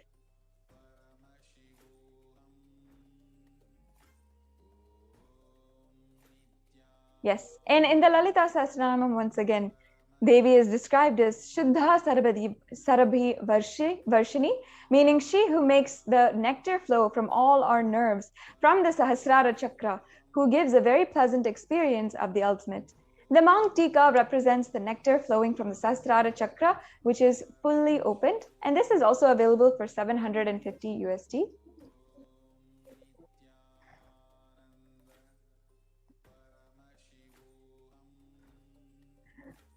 You can offer this Mang Tika to Devi and receive the blessings for achieving the blissful state of overflowing gratitude and the space of complete completion to Devi Parashakti.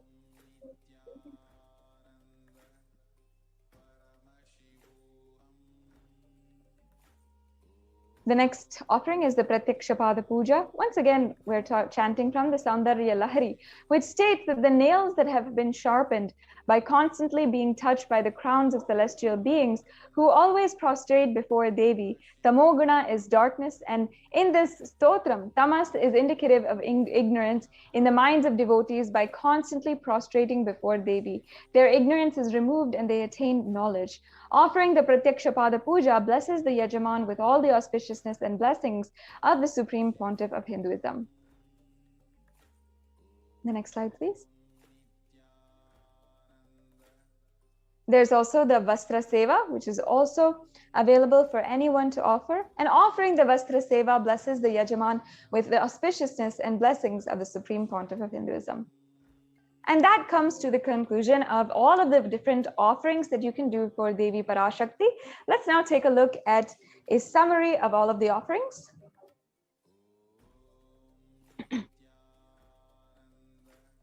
So here you can see we have the Ihundi offering, the Sankalpa chanting, the Devi Sahasranama Kasu, the Mukta Anguti, Swarna Padma Pushpa, the Swarna Metti, the Swarna Mangtika, the Pratyakshapada Puja, and the Vastra Seva. So all of these are available for you to offer today. The next slide, please. And in summary, if you have listened to this today and you're interested in making your intention, in the registration form, there are actually two options which you can go ahead with. You can, if you are ready to offer today, you can make sure that you make a payment and your offering goes through. And, or if you have the intention to offer the specific sevas, or if you just want to start manifesting, you can go and fill out the registration form. This applies if you are interested in the offering, if you need help manifesting the money for the offering, or if you need more details. So if you go to tiny.cc/BHAVASAMADHI, you will be able to make you will be able to fill the registration form. And if you want to make the online payment, you can go to tiny.cc/Devi offerings and tiny.cc/Sankalpa 2021. So now this comes to a conclusion to this segment.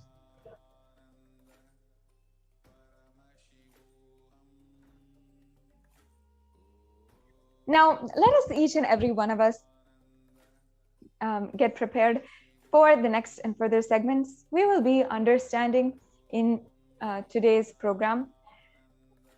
I hope each and every one of you already has shared or gone through the OHHCR link that is provided in the scroll below.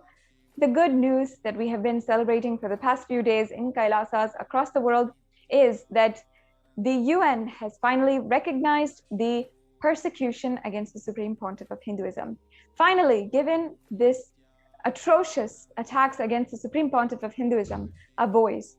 And as Hindus, each and every one of us should make sure that every one of us knows about the attacks that are happening against the Supreme Pontiff of Hinduism, the Holocaust that we have been through, and how we are surviving, and we are reviving Kailasa today to protect Hinduism from persistent destruction. And we're protecting the only hope for humanity, which is Kailasa, revived by the Supreme Pontiff of Hinduism.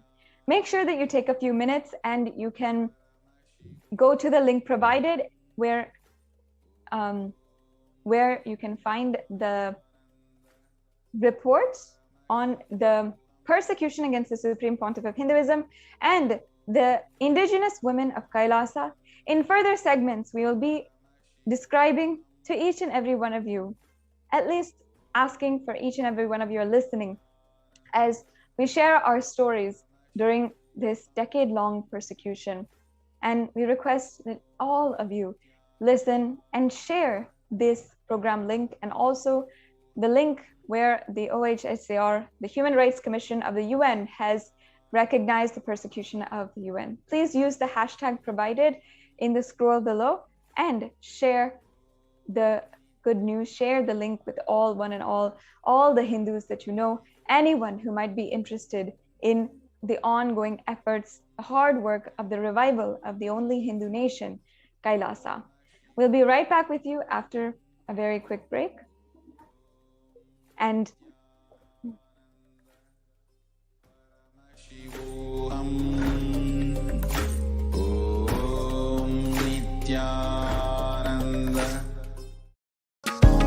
I want the whole world to know Hindus have something great to contribute to the world.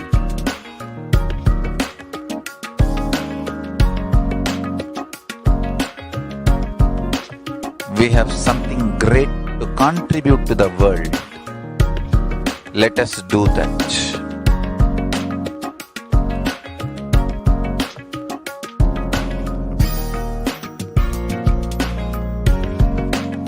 Kailasa is proper customized spiritual service helping you to identify your root patterns of suffering.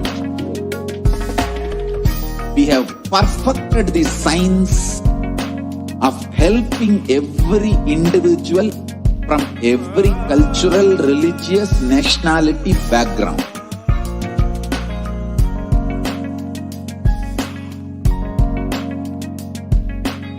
You will have lowest reactionary assumptions, highest awakened response, alive response for life continuously.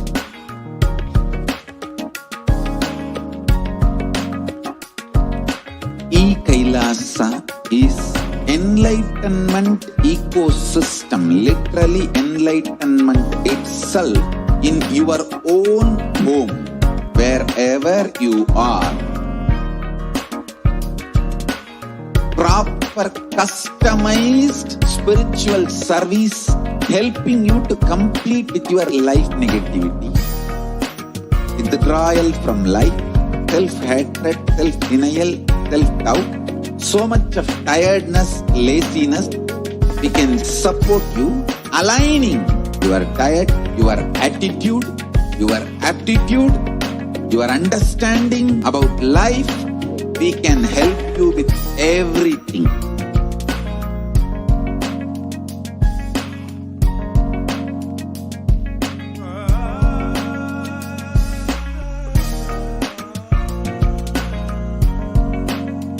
If you are interested in enlightenment, we will immediately bring this to you.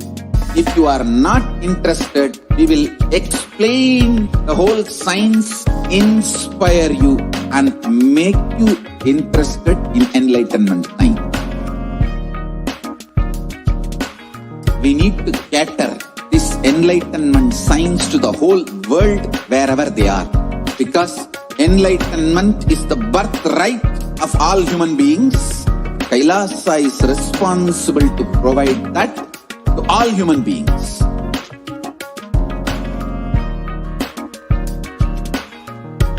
Kailasa is the totality of the knowledge I received from my gurus and practice manifested in my life, perfected by teaching millions of people from all cultures, time zones, backgrounds, genders, nationality, race, from every creed.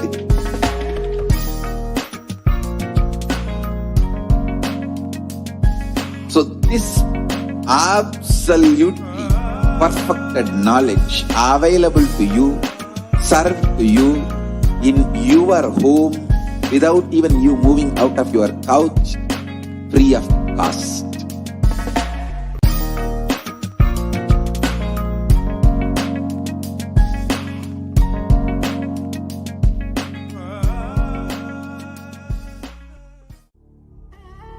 What I mean by the word Kailasa, listen intensely. Enlightenment ecosystem, literally enlightenment itself, in your own home, wherever you are. If you cannot come to Kailasa, it's okay. Kailasa can come to you. Kailasa coming to you is Kailasa.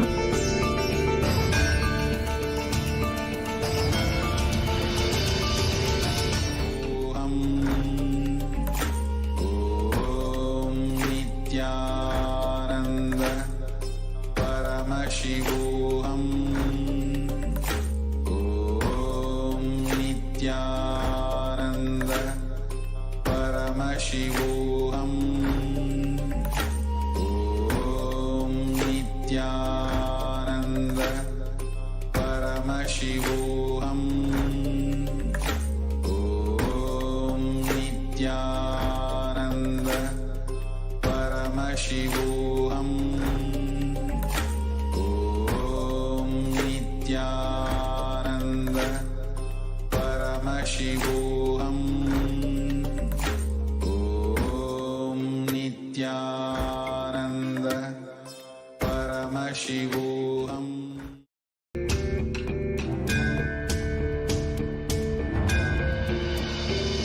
I will revive Hinduism.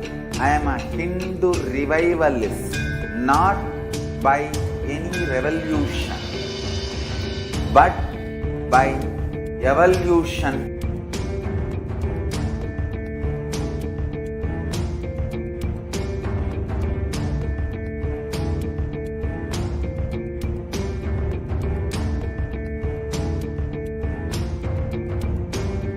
Model community.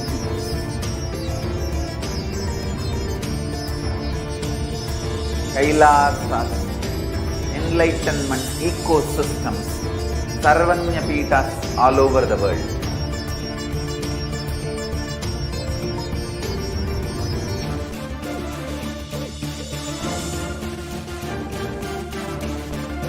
All powerful cognition, knowledge, only when you live, power manifestation and possibilities manifestation happens.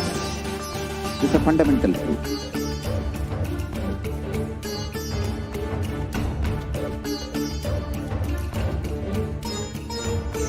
Hinduism cannot live exclusively as one sampradaya. No. All sampradayas of Hinduism is an ecosystem.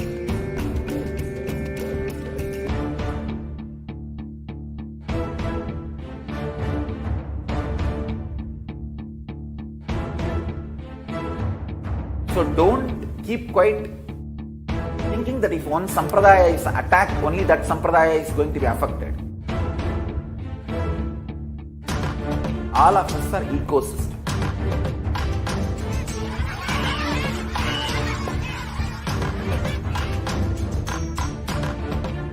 I invite all of you to get involved and enjoy Hinduism by the principle of Dakshitaha.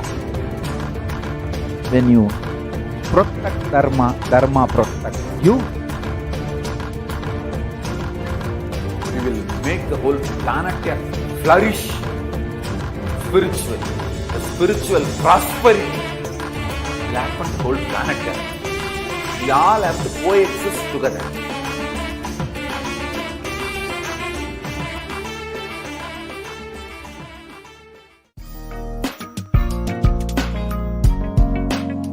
We get you health.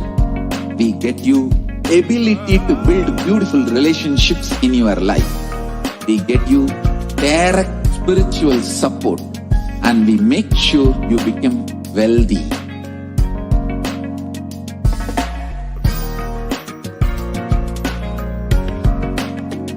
We won't stop giving you just good life. We will literally not stop till you live enlightened life. Manifesting the state of Paramashiva, space of Paramashiva, powers of Paramashiva, being of Paramashiva.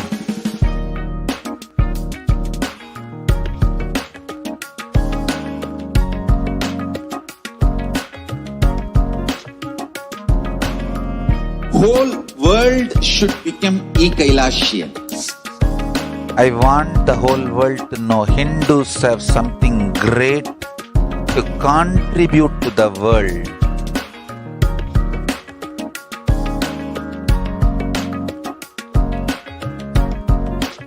We have something great to contribute to the world. Let us do that.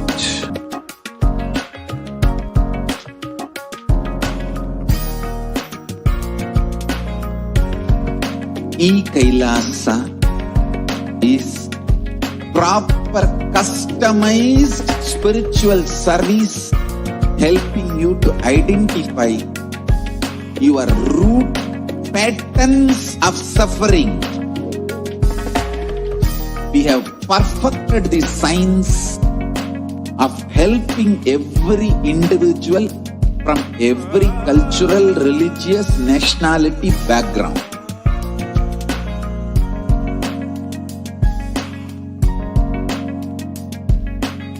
You will have lowest reactionary assumptions, highest awakened response, alive response for life continuously.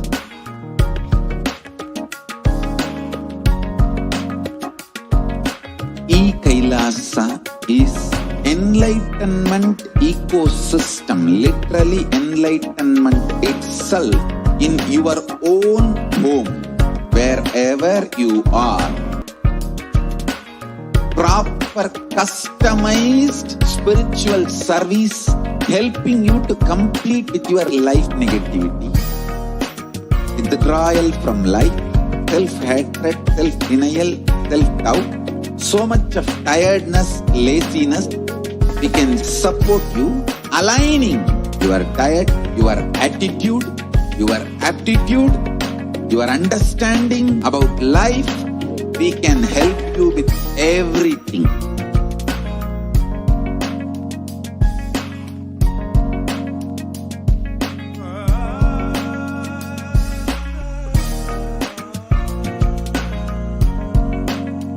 If you are interested in enlightenment, we will immediately bring this to you.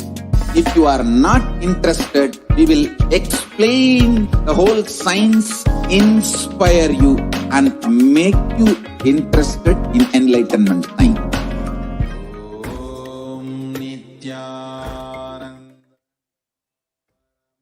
Nithyanandam, welcome back to all the viewers.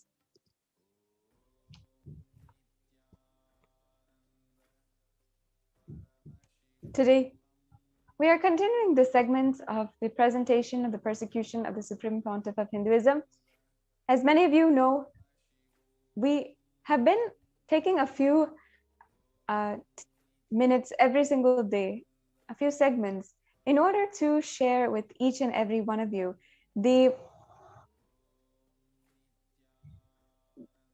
persecution that has happened against the Supreme Pontiff of Hinduism and the stories of each and every one of us victims who have been through violence at the hands of the anti-Hindu militant forces and who are pained, absolutely devastated in seeing how much the Supreme Pontiff of Hinduism has to go through after this.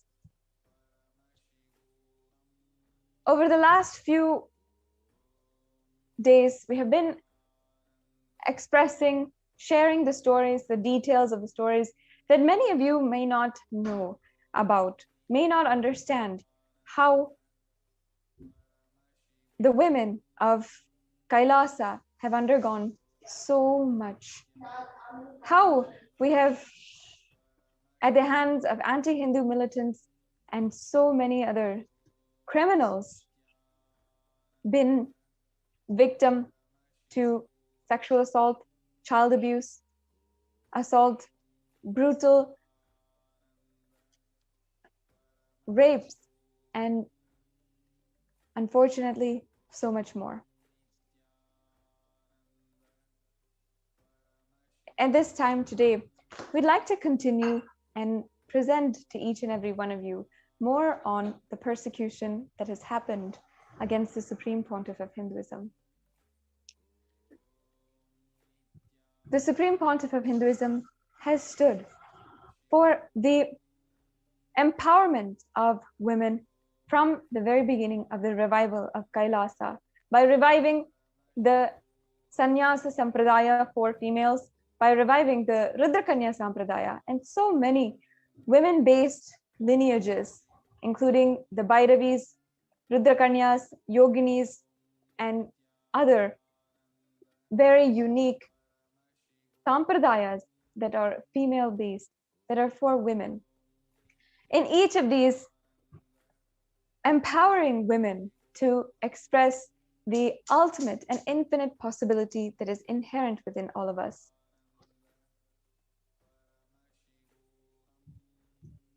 However, knowing that it is the women who were a strong backbone to the Hindu civilization and would mean the return of and the revival of Kailasa itself, the anti-Hindu militant forces targeted women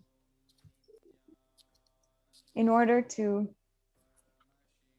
destabilize the entire population and make sure that Kailasa would not be successful.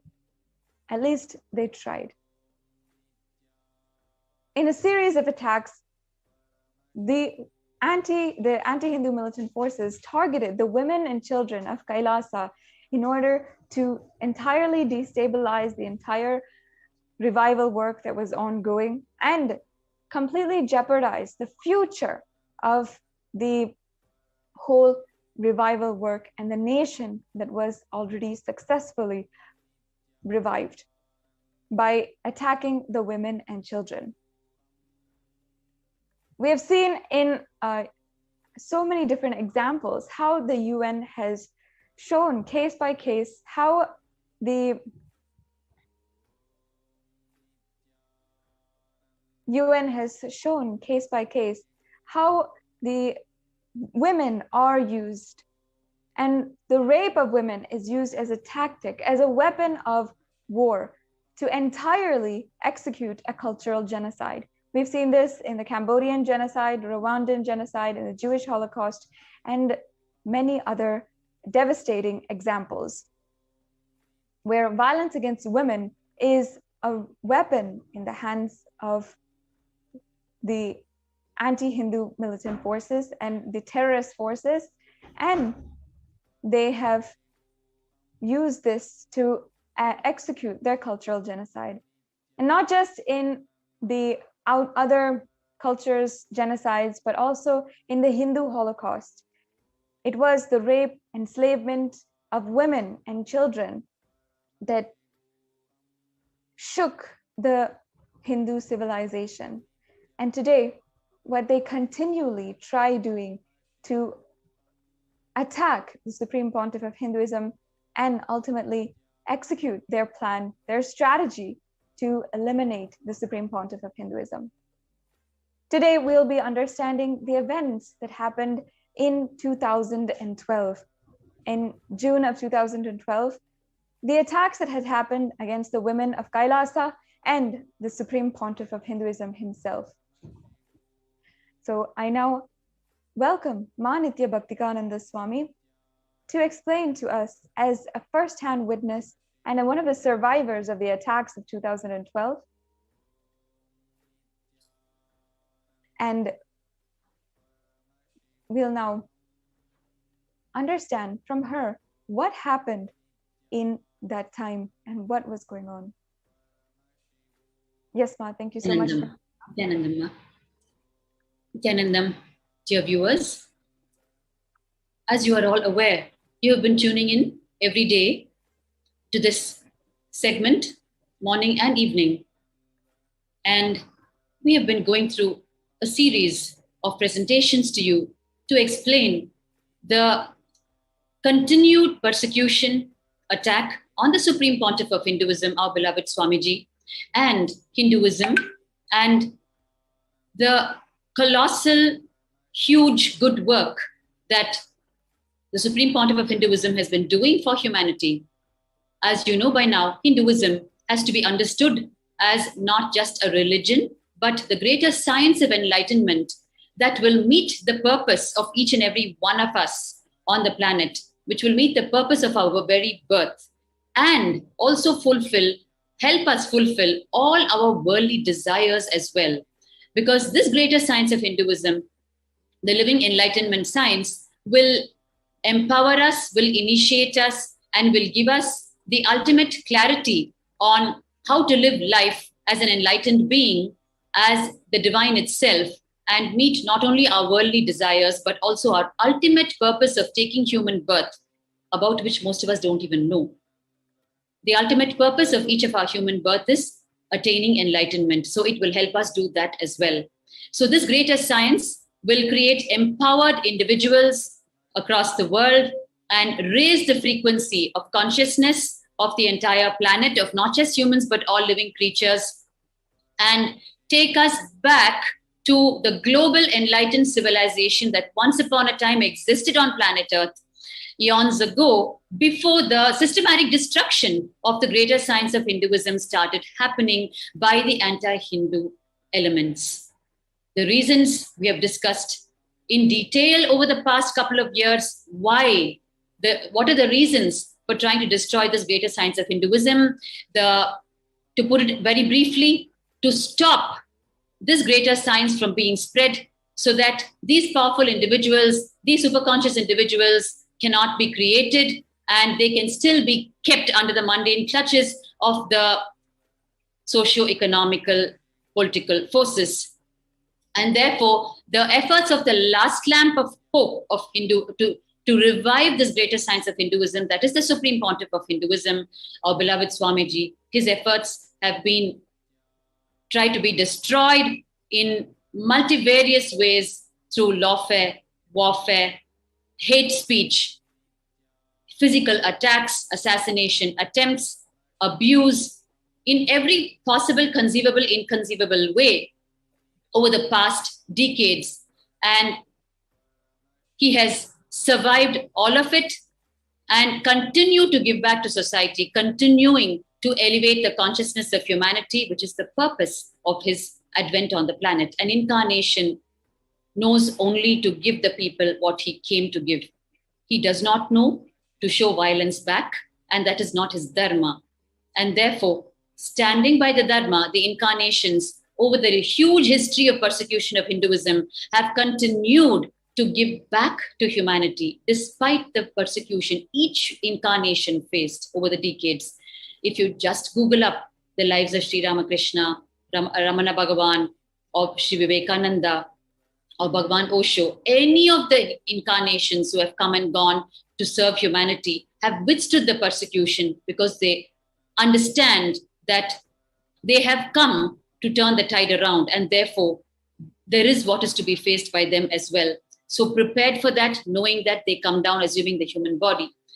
And while we are on this series of presenting the persecution, especially the focus being on the displacement of women on the face of the persecution, which the United Nations has recognized the depth of the persecution that has happened to the women on the face of this persecution against the Supreme Pontiff of Hinduism, and how the women have been displaced place to place across systematic persecutions.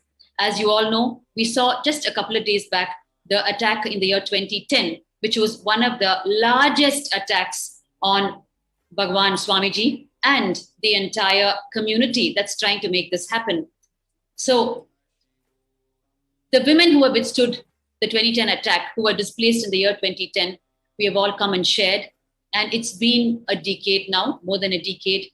and we have survived many, many more persecutions, many, many more displacements. We have only emerged stronger, and it is completely by divine will that the whole thing is happening, because we are up against all odds, to put it in a nutshell. Warning, issues have been detected that need your immediate attention. Sorry for the technical Click glitch. We have been only growing stronger, and that too only by the grace of the divine will.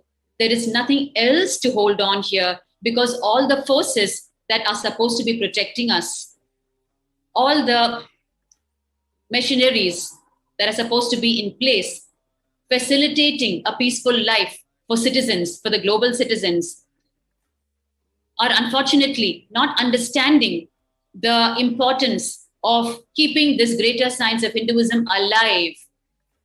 It is only going to help even them and their future generations to live their dreams, because the ignorance is so large that people don't understand that even their material world dreams for economic prosperity or whatever it may be is going to get fulfilled only if you raise your own consciousness. You are not going to be able to achieve it with just the life of struggle that you're now experiencing, which is why these incarnations come back again and again, irrespective of the abuses and attacks faced by them. So we saw what happened in 2010. And today, while we are just preparing ourselves to receive Bhagavan once again for the live Nithyananda Satsang and the revelations for today, we are once again getting into a deeper understanding of the persecutions that have happened. Why we have positioned this segment before the Satsang every day is, while we are so eager to receive Bhagavan, it is equally important to understand the history of persecution of this greater science of enlightenment, so that we ourselves will wake up to it. Like we have heard Swamiji say so many times, even Hindus have not woken up to the history of persecution. They feel it is happening generally around them, and it is something that they can afford to ignore and continue with their own lives. They don't understand it is affecting them in so many ways. It's going to affect their future generations. The future generations are not even going to have the greater science available to them. Even they don't have the greater science available to them today the way it was available decades or centuries ago. And the result of it is the individual and global problems we are facing every day. Whether it is the corona, COVID-19, or it is each one of your individual problems, economic issues, relationship issues, career issues, depression, fatigue, attempt to suicide, and you want to make money, you don't know how to make it. Any individual problem can be mapped back to the lack of superconscious existence as human beings.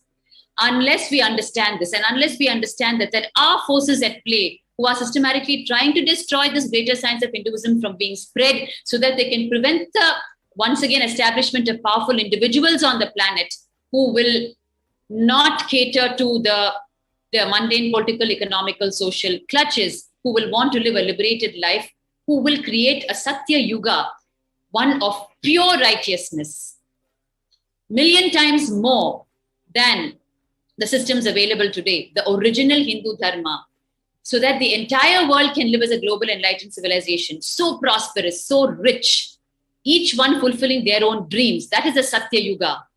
That is what the greater science of Hinduism will bring, including the perpetrators who are unfortunately not understanding this. Even their lives will be raised a millionfold if the Satya Yuga is reinstated. Unfortunately, only when the demonic qualities and low-level understandings in us leave us, even the perpetrators will understand why even they need this greater science to be spread. And they will actually even be able to join hands in allowing the incarnations to do their job. Today, just before we're preparing ourselves to receive Bhagavan, we are going to look at the persecution that happened in the year 2012, which is one of the most venomous, multi-pronged attacks on Bhagavan and the whole effort of making the Kailasa nation happen, and on the sannyasis and specifically the women. In the short time that we have left with us, we will only be able to about start the attack that happened on 2012.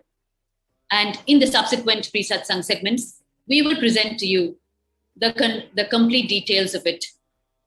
I have joining me today Manityapurna Priyananda, one of our sannyasis, who's from the Western Hemisphere and who has lived the life that she wanted to live and understood the need for protecting this greater science of Hinduism, and has dedicated her entire life for it, sacrificing everything what she knew earlier about life and in life, and has understood that what lies ahead, the need of the hour, is to protect this science. And she has adorned Sanya. She will be joining me today in today's pre-satsang segment. So what happened in 2012?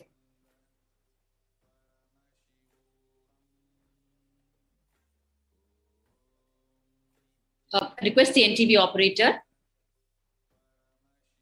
to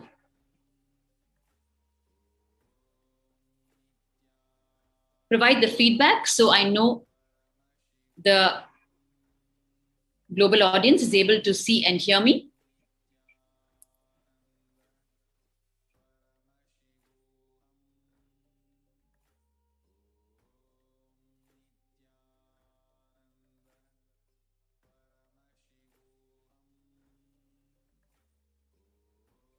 Please bear with us for the moment. There's a small technical glitch. Paramashivoham. Om Nithyananda Paramashivoham. Om Nithyananda Paramashivoham. Om Nithyananda Paramashivoham. Om Nithyananda Paramashivoham. Om Nithyananda Paramashivoham. Om Nithyananda Paramashivoham. Om Nithyananda Paramashivoham. Om Nithyananda Paramashivoham. Om Nithyananda Paramashivoham.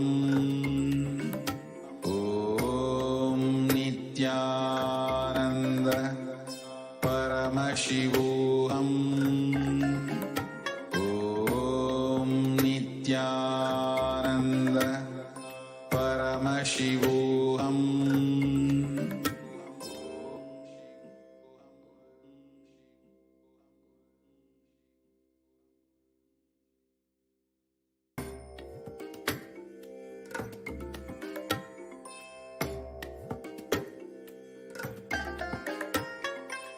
I bless you all. Let you all open all your three eyes and manifest the powers of Mahasadashiva. Om Nithyananda Paramashivoham. Om Nithyananda Paramashivoham. Om Nithyananda Paramashivoham.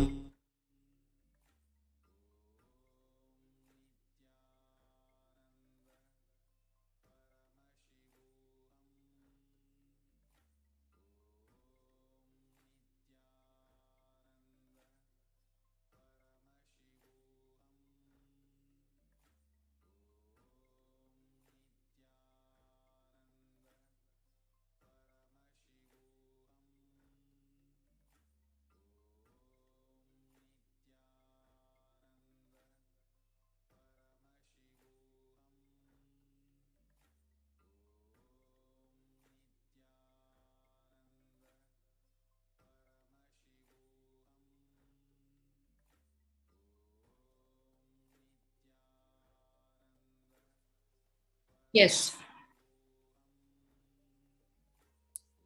Sorry for the technical glitch. We are back. So we are here understanding the persecution that happened in the year 2012, which started around the month of June. Of course, it has been a series of attacks and a series of efforts to stop Bhagwan's mission continuously for the past decades. But it once again gained momentum with a focused multi-pronged attack on the 7th of June 2012. On the 7th of June 2012, actually Bhagwan Swamiji had called for a press conference. As you all know, there is the false rape case against Bhagwan, the perpetrator of the false case, the NRI woman, who is also a carrier of 4 sexually transmitted diseases, STDs, which she hid from the officials while slapping the false rape charges. Her medical records were obtained legally through the judiciary system, and that revealed that she was a carrier of the 4 STDs, which would straight away disprove her false rape charges against Bhagwan, because it was medically proven that there is no STD in his system, and there is no way that a carrier of 4 STDs could have even one physical relationship with a so-called rapist, and the rapist is not carrying the STD in him. Whereas the false rape charge accuser has claimed 40, 50, 60, 100 instances of rape and happily carrying the 4 STDs in her, not even dreaming that it will be out in the open. Her medical records were procured through the judicial system and produced, and it was very crucial to call for a press conference and release this information to the innocent global citizens. So, and also to conclude the fight for justice on the wake of this false rape charges. So with that hope, the press conference was called. And on the 7th of June, I'm going to be showing you a series of visuals for you to help you understand better what exactly happened. While Bhagwan had called for the press conference and the press conference had just started, we were in for a complete shock and surprise. The next great multi-pronged attack broke out right in the press conference room. One of the mainstream media, Suvarna Television, one individual called from the Suvarna Television was sitting in the press conference room as part of the press personnel. And while the press conference was going on, barely a few minutes after it started, he stood up with a package in his hand. I'm going to be sharing this with you.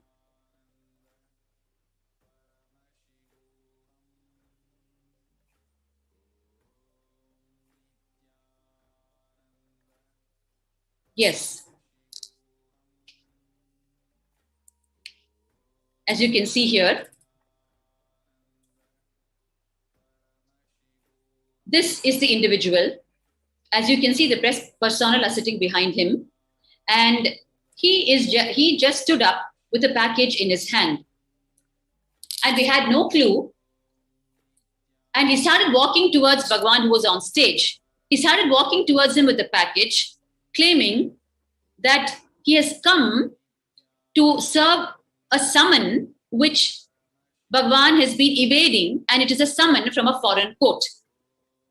We were shell-shocked because every single false charge that has been slapped on Bhagwan has been taken care with such systematic, meticulous, through such a systematic, meticulous legal team. In spite of the fact that we've been slapped with so many rape charges and so many false charges and so many sections of the judicial system, continuously the legal team has been attending to it. And here, this individual comes with one more accusation, and this time it was combined with a life attack as well, because we later discovered that the package he was having in his hand, the unidentified package, which he claimed was a summon from a foreign court, which Bhagwan was evading, which Bhagwan also clarified then and there to him that no summon has been evaded, and he has been abiding by the law to the T.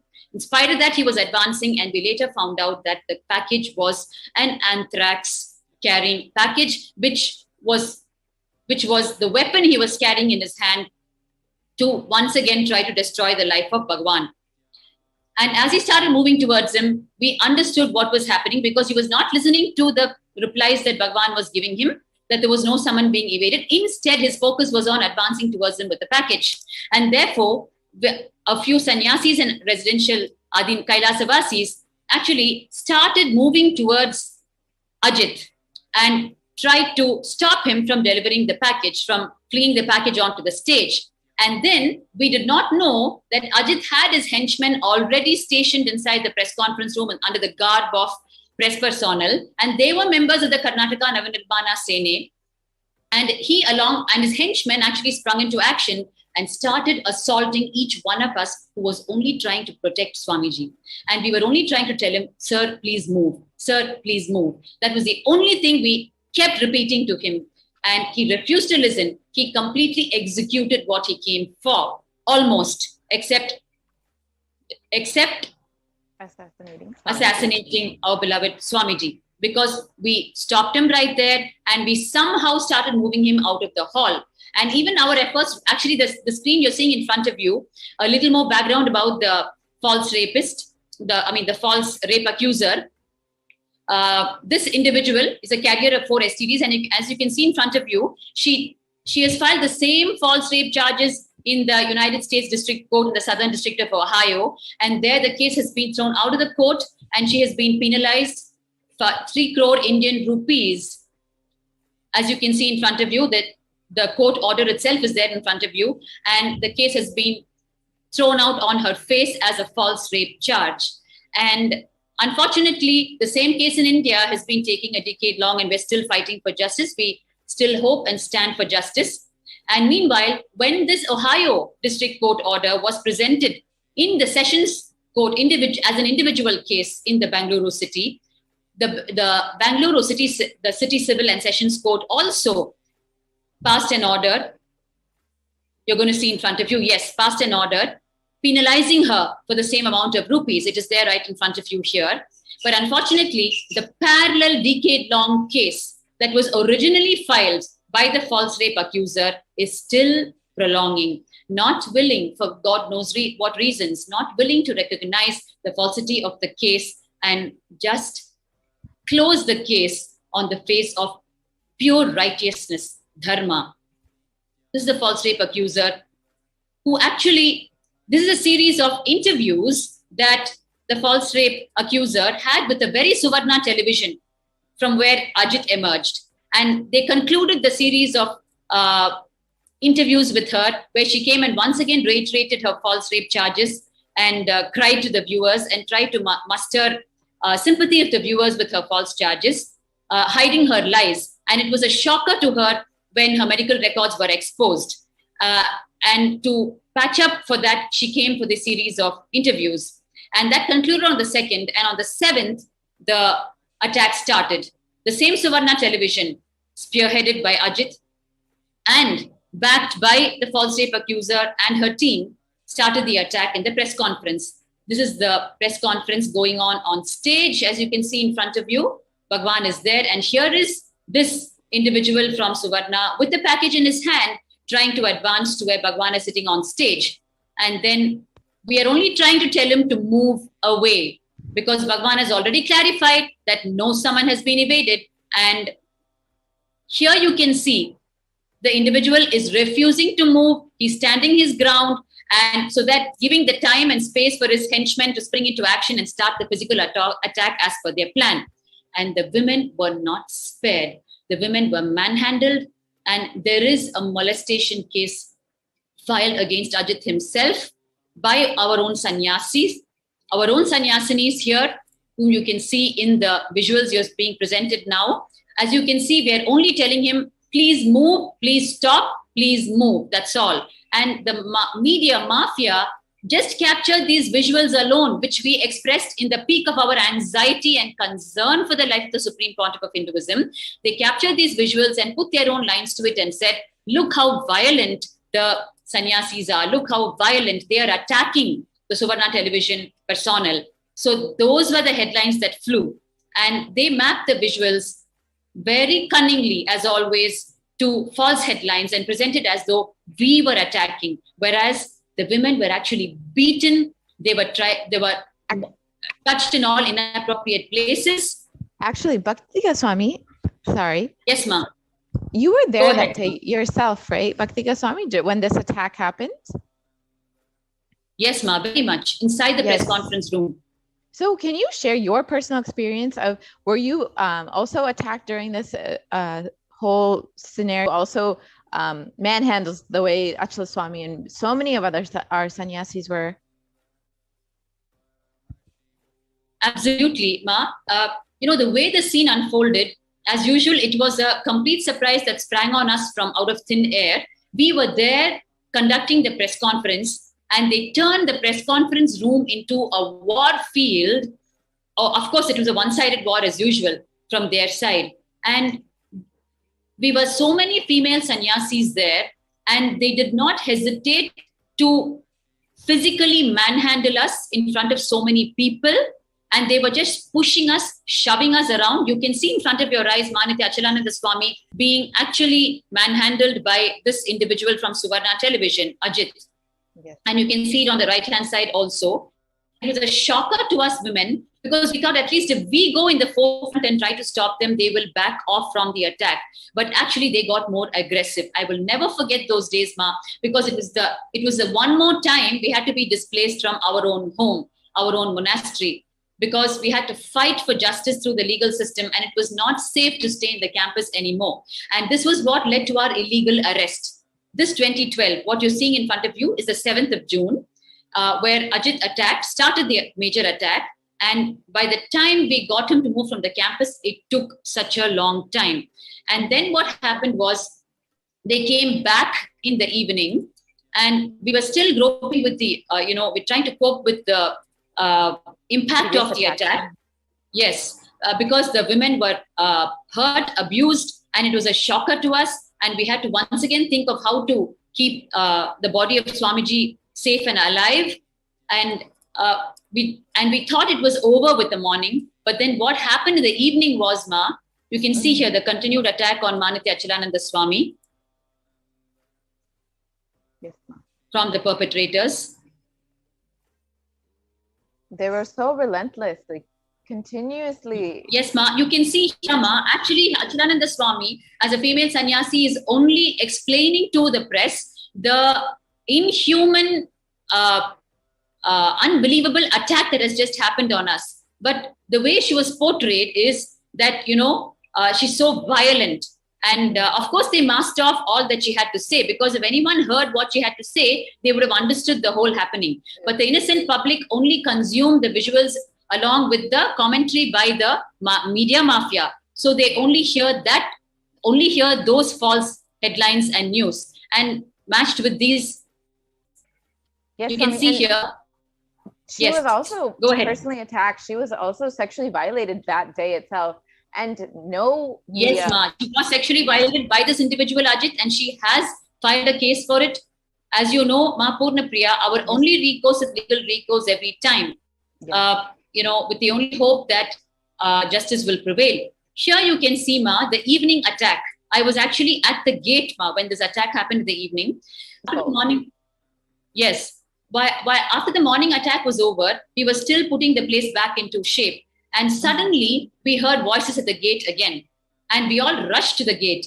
And what met the eye was a Suvarna OB van, means a live relay van, along with the Karnataka Navanirmana Sene militants. They came together again, this time armed much better and in bigger force with the live relay van. And they actually jumped over the gate. You can see that in front of your eyes. They all started jumping over the gates with huge stones, boulders, and rods. And they started attacking us raw. You can see the red circle here, the stones being thrown on your left-hand side. God, and I was right there at the gate. Sorry, ma. I was just saying they're very large stones that easily they would hurt somebody if they hit anybody. Ma, like how we were seeing, ma, even in the case of Kailasa and Trishulam, when the attack happened on the women, just ruthlessly and without even an iota of humanness in them, they were just flinging raw boulders, stones, rods, and wooden poles. And the same thing repeated here on the 7th of June, 2012. Here you can see one of the administrators. he sustained a 3-centimeter cut on his head and had to undergo surgery with 33 sutures administered on him. God. You can see here, he's entirely smeared with blood, and they even stopped him. By the time we even got him to the hospital, it was a challenge. He was even stopped from moving to the hospital. That was a fight. And you can see here next what happened at that time. At the gate, you can see Ma Nithyananda Swami in this visual. She's actually being attacked not by one person, but by multiple people. They're trying to disrobe her in front of your eyes. And mind you, this is happening at the gate. And it was one of the most unbelievable scenes for me. While I was trying to protect myself and I was standing at the gate, Sorry, Ma? No, I was just saying the whole thing is being filmed. Like, this is a news channel. That Ma, I'm sorry, I was not able to hear you completely. Sorry, Swami. I was saying that this whole thing is being filmed as this is. So as you can see here in front of your eyes, Ma Nithyananda Swami was actually tried to be molested. Yes. It was all being live relayed by the OB van, which they had come equipped with. Okay. God. So the idea is to present an image that this, the whole place is a place where you should not be living, so that everyone will flee from the place. The women will get displaced because of the attacks that are happening, and future women will not be able to enter because of the scenes that are meeting their eyes. You can see here the sannyasis completely getting assaulted by multiple people, not just by one. There were 4 or 5 people attacking each person, Ma. Yes. And if I can go back to this, I was actually standing right there, and in front of my eyes, this was happening to Ma Nithyananda Swami. It's one of the scenes I will never forget for the rest of my life. And when we thought that we were almost done with this attack on the evening of 7th of June, what actually happened was, we decided, all right, now once again, we can only make this known to the officials and to the innocent public so that justice will prevail. So let us call for another press conference where we explain the history of such vicious elements, and we will explain what happened on the 7th of June and what we had to undergo, just the previous day. So we thought we will call for another press conference on the 8th of June. And therefore, what we did, we called for a press conference on the 8th of June. And of course, for this press conference, we could not afford to have Swamiji on stage. His life was already under attack on the 7th. And therefore, on the 8th of June, we decided as sannyasis, we will present to the people, to the innocent public, what happened the previous day. And therefore, we once again called for a press conference on the 8th of June. And now I'm going to be sharing with you what happened on the 8th when we called for the press conference.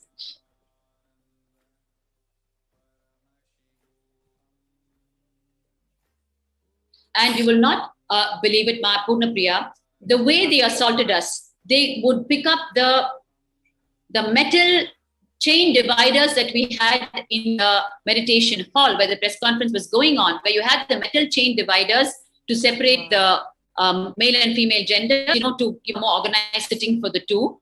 They just picked all that up in their hands and actually smashed it on our heads and smashed it on our bodies. They took the chain and beat us with the chains. They took the circular metal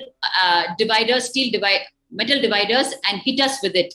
And they were carrying rods in their hands. They beat us with the rods. All this on women, mind you. So this was on the morning of, yes, Ma. And then after this, they accused you guys in the news channels. They're accusing you of beating them. Yes, which is what happened on the 8th. I'm coming to that now in just a few minutes. So after the murderous attack of the previous evening, we had to tell the people about it so that they know what is happening inside the campus. Because what met their eyes, the commentary that went, the false headlines that went, was a complete fake news, right? So we had to tell them what the reality was. So we called for the press conference at around 8:11 a.m. the following day on the 8th of June. And the sad thing was, Ma, even before Bhagavan could present the medical records of the false rape accuser and convey to the people the purpose of the press conference. Even before he did that, the attack started. Of course, that was the planned strategy, so that we will never be able to deliver it to the people, and the people will never get it straight in their heads. They will be kept in false opinions, false judgments, wrong judgments about Bhagavan and the Kailasa mission. So that was a strategy. So therefore, just within a few minutes of starting off the press conference, the attack was executed. So on the 8th of June, what happened was we called for the press conference, and we just started the press conference. And in just a few minutes, even without our knowledge, actually, these elements had entered again with false press report badges, and they had their weapons inside their outfits, and they had Sena scarves inside their clothes. So we actually completely missed it at the gate, and they were allowed entry even without our knowledge. And so therefore they were inside the hall again. So we had barely started the press conference and started explaining what happened the previous day when the whole attack again started on the 8th. And what happened was they once again sprung up and started assaulting all of us brutally in the press conference hall. What happened was they started beating and attempting to molest all the female sannyasis. And I still remember I was trying to catch the eye of the camera that was moving around and try to explain to the people. Here you can see, actually, we're all just about starting the press conference. We're just telling the invocation prayer before starting to speak. And we're trying to explain to them the truth. And here you can see, minutes later, the attack is broken out. And here they're manhandling our residential Adinavasis and sannyasis. You can see here. Yes, they didn't even out with the yellow stars to speak. And before that, they started attacking and assaulting the women. And Bhakti Swami, you were also there. Can you share your personal experience? What was it that you were going through at that time? Seeing all these people for the second time attacking you. What I was going through is, Ma, on the... Just continue, Swami. Yes, Ma. First, it was a complete shock, Ma, that such physical attacks can happen, right? So, and that too when women are involved. I was thinking until then, at least where women are involved, there would be some downplay. But it was a raw truth that hit me at that time. I could not believe what was happening in front of me. I could not believe they could actually their body and arms and beat and touch women on their chests and manhandle women in front of our own eyes in public. They were doing that. You can see now the striped t-shirt person actually physically touching Ma Achalananda Swami on your right. Right? And what went on in my head at that time was, I don't think we can expect any justice from this scene, because if ever there was justice available, this scene would not have happened, or it would have stopped within just a few minutes. And by the time we could even get the police to the scene, as usual, the planned attack was over. And what I was doing is, Ma, what I was going through is, at least let me move around and try to catch the eye of the camera and explain to them that what is happening is an attack on us, not an attack by us, like how the false headlines were already running. But the camera of these mafia people kept evading me. I was actually getting beaten on one side, and on the other side, I was trying to somehow shout out to the cameras, we are being assaulted. They kept moving the camera away from me because they realized what I was trying to do. And they will not be able to separate out the footage between the attack and my words, right? So they were just continuously moving away from me. Yes, Ma. And they just wanted to present their narrative. You can see here. As the attackers, as the violent people, rather than them attacking us and assaulting our females, assaulting our sannyasis, and for no apparent reason other than to create so much of instability and violence within the campus to make sure that others are not staying in the campus and making sure people are leaving and not constantly leaving us in insecurity.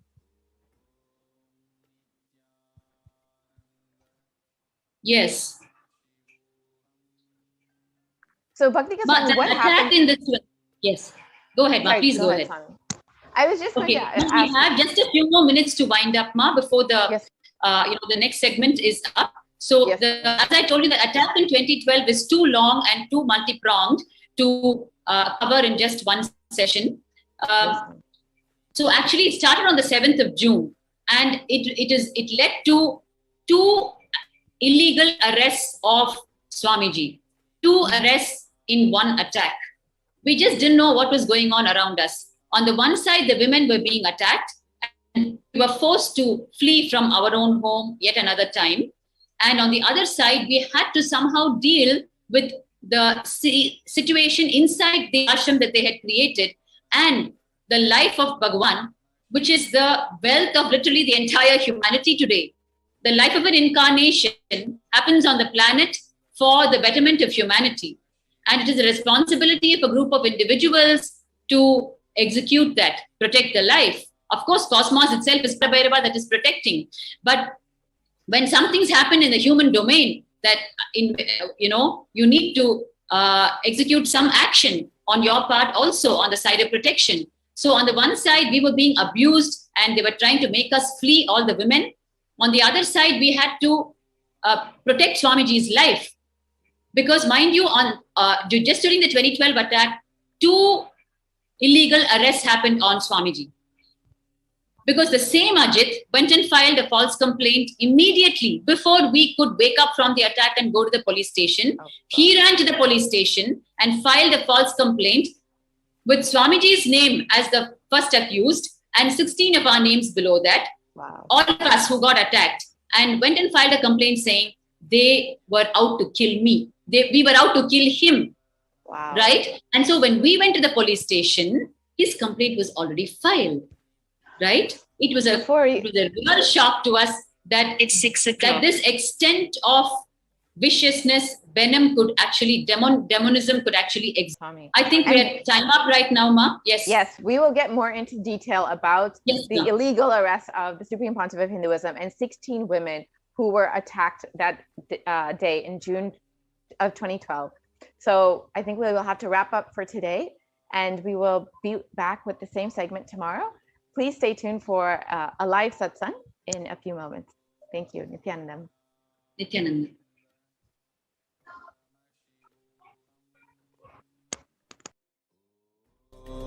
Nithyananda Paramashivoham. Om Nithyananda. Just be alive for next 3 years. Don't die within next 3 years.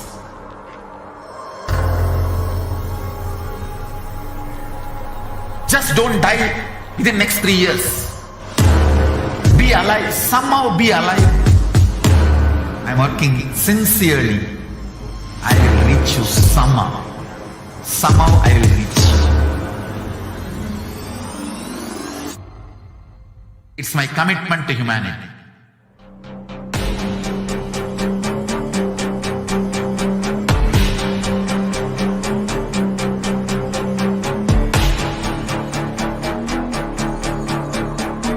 Just don't die within next 3 years. I will reach you wherever you are, whichever corner of the world you may be. I will reach you with enlightenment. You manifesting the space, state, powers, being Paramashivoham. It is possible, and it is possible for you.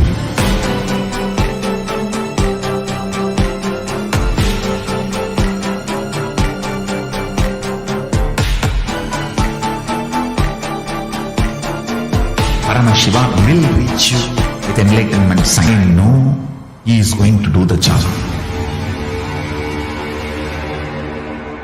Just To scatter this enlightenment signs to the whole world wherever they are. Because enlightenment is the birthright of all human beings. Kailasa is able to provide that to all human beings.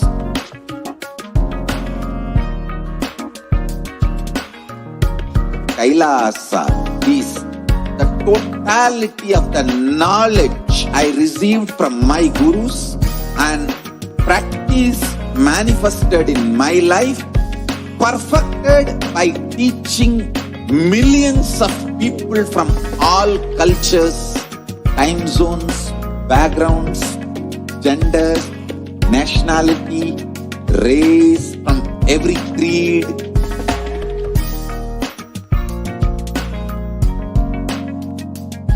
So this absolutely perfected knowledge available to you, served to you in your home without even you moving out of your couch, free of cost.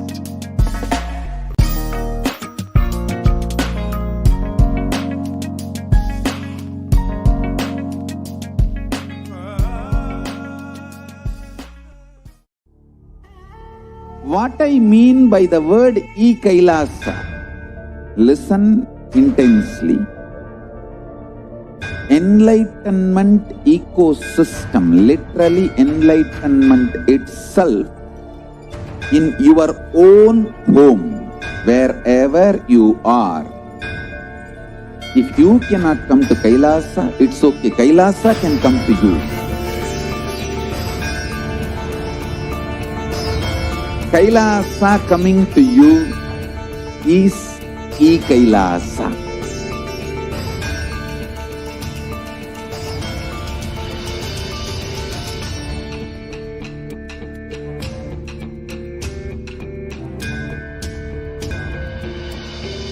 I will revive Hinduism.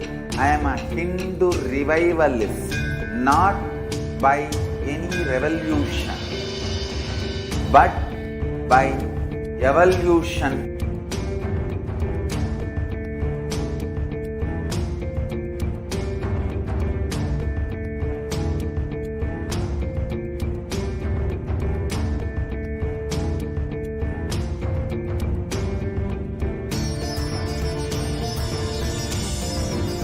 And setting model community.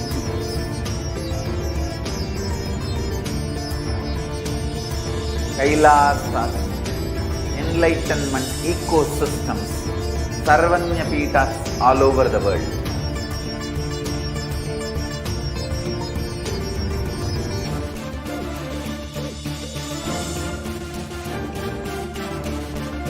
All powerful cognition, knowledge, only when you live, power manifestation and possibilities manifestation happens. It's a fundamental truth.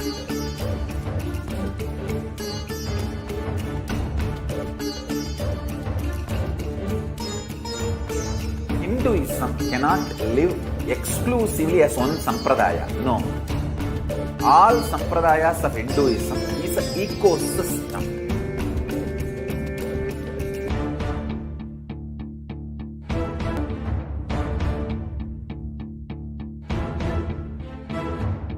So don't keep quiet thinking that if one sampradaya is attacked, only that sampradaya is going to be affected. All of us are ecosystems.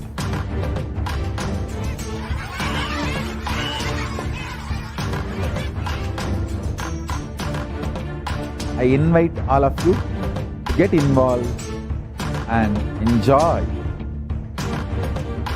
Hinduism by the principle of Dharmo Rakshati Rakshitaha.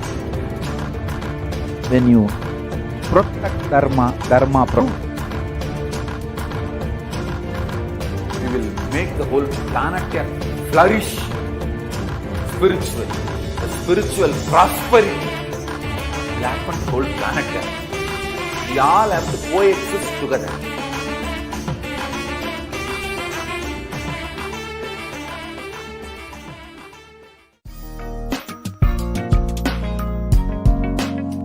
We get you health. We get you ability to build beautiful relationships in your life. We get you direct spiritual support, and we make sure you become wealthy.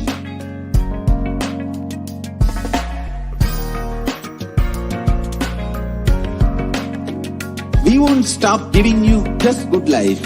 We will literally not stop till you live enlightened life.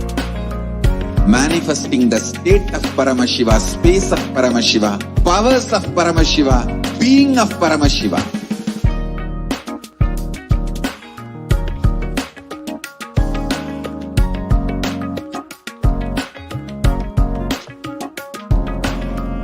Whole world should become Kailasians. I want the whole world to know Hindus have something great to contribute to the world.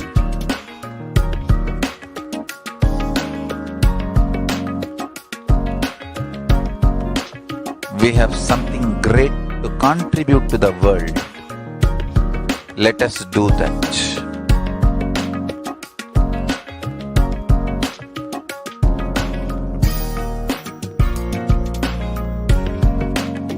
Kailasa is proper customized spiritual service helping you to identify your root patterns of suffering.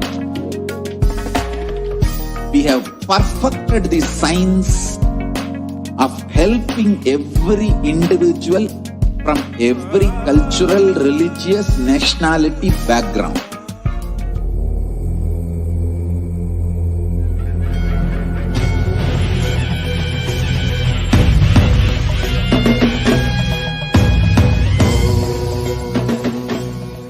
Connecting with the divine with your eyes closed is meditation. Connecting with the divine with your eyes open is darshan. Come, let us all now move from meditation to darshan. Slowly, very slowly, please open your eyes.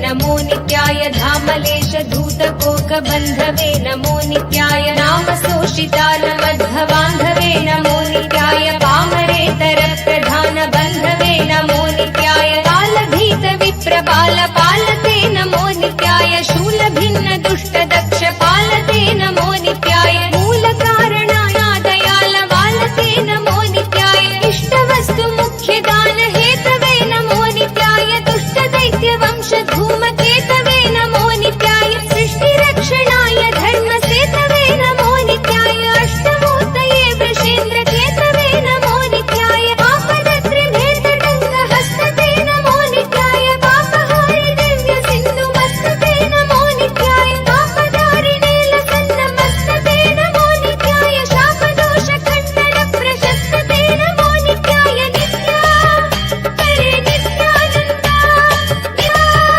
हरे नित्यानन्दा नित्या हरे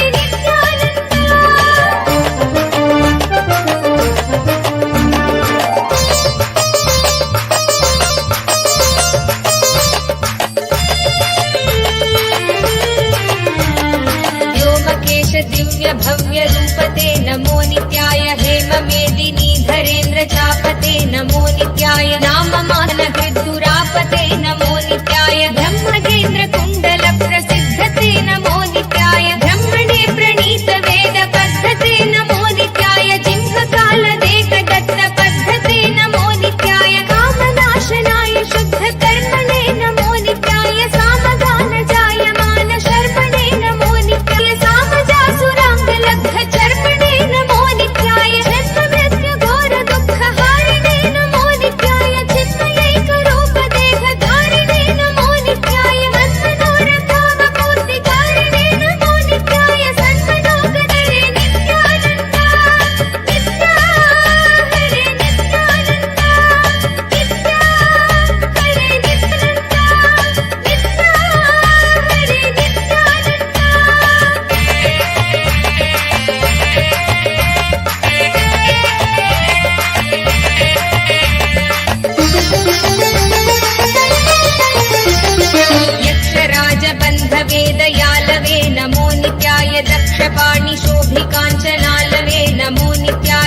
अक्षयालवे नमो नित्याय अक्षिपालवेदभूततालवे नमो नित्याय दक्षहस्तनिष्ठजातवेदसे नमो नित्याय अक्षरात्मने नमाध्वडौजसे नमो नित्याय दीक्षितप्रकाशितात्मतेजसे नमो नित्याय अक्षराजवाहते सताङ्गते नमो नित्याय राजदाचलेन्द्रसानुवासिने नमो नित्याय राजमान नित्यमन्दहासिने नमो नित्याय राजगौरकावतं सभासिने नमो नित्याय राजराजमित्रता प्रकाशिने नमो नित्याय दीनमानवालिकामधेनवे नमो नित्याय सूनबाणदागकृत्कृशानवे नमो नित्याय रामरागभक्तरत्नसानवे नमो नित्याय दानबन्धकारचण्डघानवे नमो नित्याय नित्या हरे नित्यानन्द नित्या हरे नित्यानन्द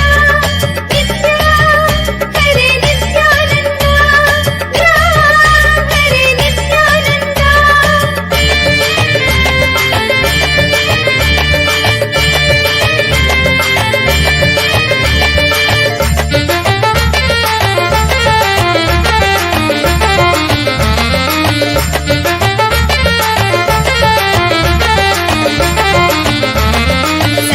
सर्वमङ्गलाकुच्याय सर्वदेवतागणातिशायिने नमो नित्याय पूर्वदेवनाश संविधायिने नमो नित्याय सर्वमन्मनोजभङ्गदायिने नमो नित्याय लोकभक्तितोऽपि भक्तपोषिणे नमो नित्याय माकरन्दसारवर्षि भाषिणे नमो नित्याय एकबिल्वदानतोऽपि तोषिणे नमो नित्याय नैकजन्म पापजालशोषिणे नमो नित्याय सर्वजीवरक्षणैकशीलिने नमो नित्याय कीर्तनप्रियाय भक्तपालिने नमो नित्याय दुर्विदग्धदैत्यसैन्यधारिणे नमो नित्याय शर्वरीशधारिणे कपालिने नमो नित्याय पाहि मामुमामनोज्ञ देवते नमो नित्याय देहि मे वरं सिताद्रिगेवते नमो नित्याय मोहितर्षिकामिनी समोहते नमो नित्याय स्नेहितप्रसन्नकामदोहते नमो नित्याय नित्या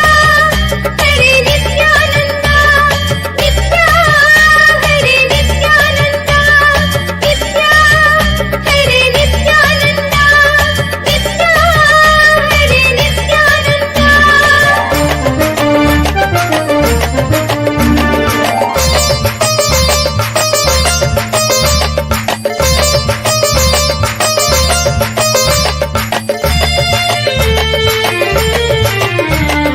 मङ्गलप्रदाय गोतुरङ्गते नमो नित्याय गङ्गया तरङ्गितोत्तमाङ्गते नमो नित्याय सङ्गरप्रवृत्तवैरिभङ्गते नमो नित्याय अङ्गजारये करे पुरङ्गते नमो नित्याय ईहितक्षणप्रदानहेतवे नमो नित्याय आहिताग्निपालकोक्षकेतवे नमो नित्याय देहि कान्तिधूतरौप्य धातवे नमो नित्याय गेकदुःखपुञ्ज धूमकेतवे नमो नित्याय रक्षदीन सत्कृपा कटाक्षते नमो नित्याय दक्ष सप्ततन्तुनाश दक्षते नमो नित्याय रूक्षराजभानुपावकाक्षते नमो नित्याय रक्ष मां प्रपन्नमात्र रक्षते नमो नित्याय व्यङ्कुपाणये शिवङ्कराय ते नमो नित्याय सङ्कटाभितीर्णकिङ्कराय ते नमो नित्याय कङ्कभीषिताभयङ्कराय ते नमो नित्याय पङ्कजाननाय शङ्कराय ते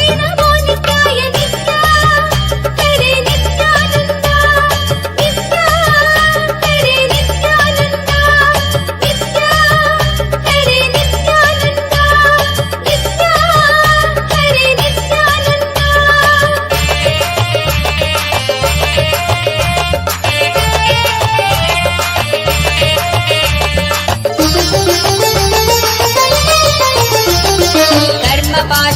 कर्मपाशनाशनीलकण्ठते नमो नित्याय शर्मदाय वर्यभस्मकण्ठते नमो नित्याय निर्ममर्षि सेवितोपकण्ठते नमो नित्याय कुर्महेण तीर्णमद्विकुण्ठते नमो नित्याय विष्णुपाधिकाम्र विष्णवे नमो नित्याय शिष्टविप्रहृत्कुपाचरिष्णवे नमो नित्याय इष्टवस्तु नित्यतुष्ट जिष्णवे नमो नित्याय कष्टनाशनाय लोकजिष्णवे नमो नित्याय अप्रमेय दिव्य सुप्रभावते नमो नित्याय सत्प्रपन्न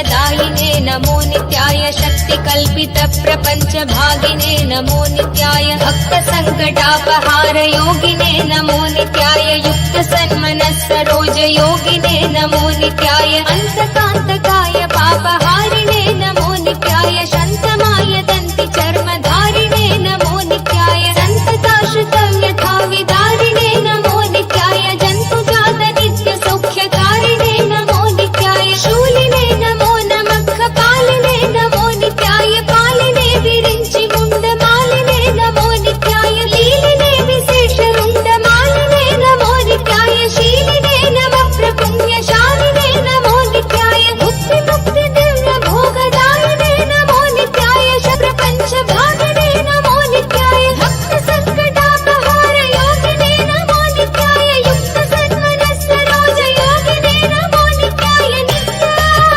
हरे नित्यानन्द नित्या हरे नित्यानन्द नित्या हरे नित्यानन्द नित्या हरे नित्यानन्द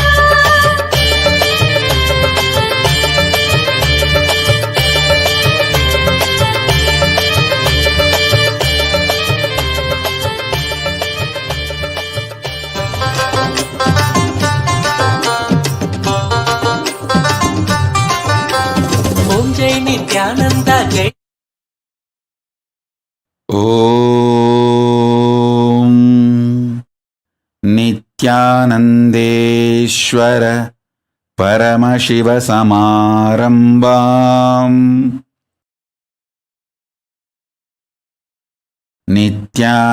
नित्यानन्देश्वरि पराशक्तिमध्यमाम् अस्मदाचार्यपर्यन्ताम् वन्दे गुरुपरम्पराम्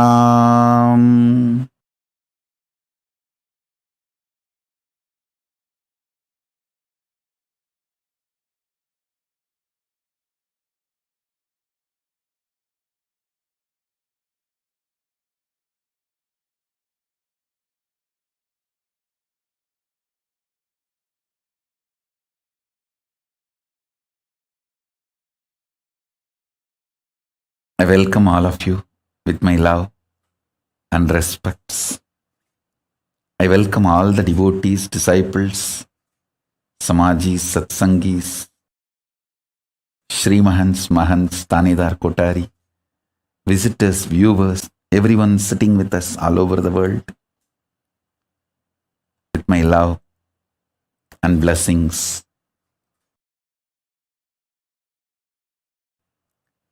Paramashiva's message directly from Kailasa. Listen intensely.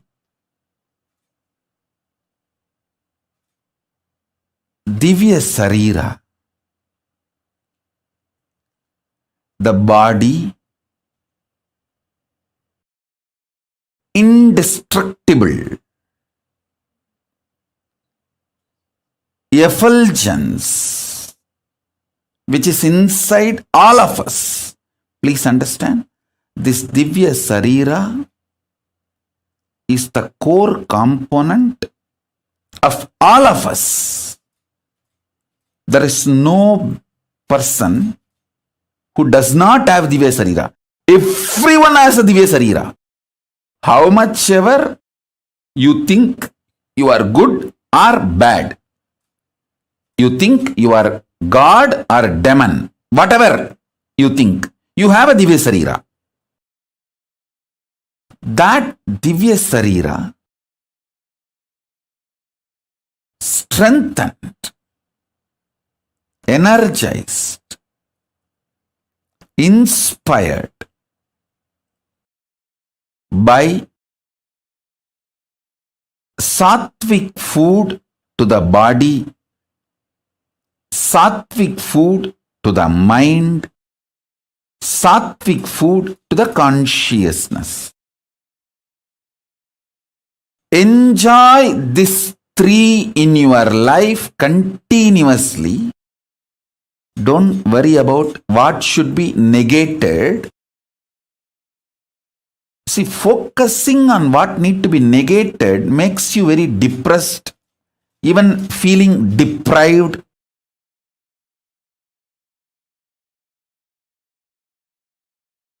Instead, enjoy what need to be gained. Listen.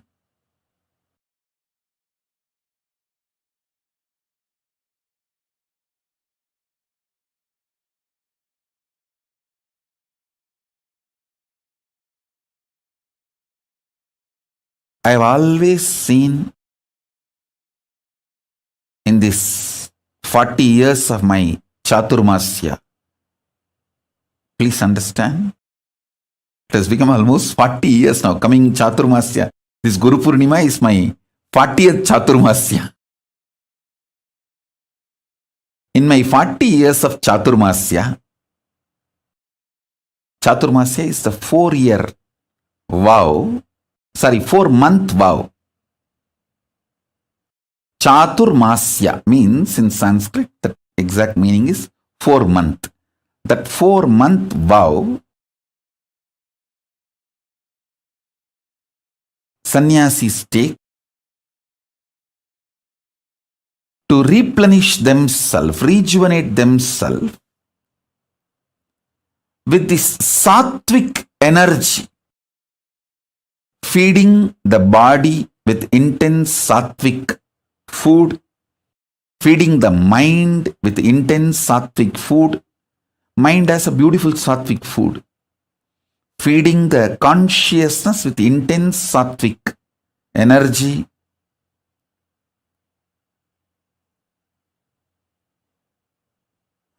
And strengthening the Divya Sarira. The whole purpose of Chaturmasya is that only. These 4 months focused on that strengthening of the Divya Sarira. See, if the Divya Sarira in you, intelligent, light body in you, if that is strong, you are an enlightened being. You enjoy best things of the consciousness, your existence. You enjoy the best gifts of your existence. If that self-effulgent Divya Sarira gets more and more covered, you get deluded, suffer with the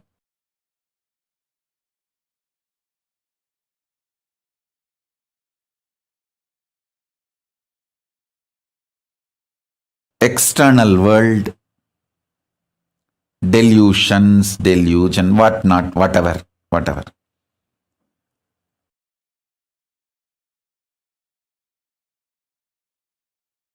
Now I don't want to get into the negative side description. If you miss strengthening Divya Sarira, what happens? I don't want to waste time on that. I only wanted to describe how to strengthen the Divya Sarira.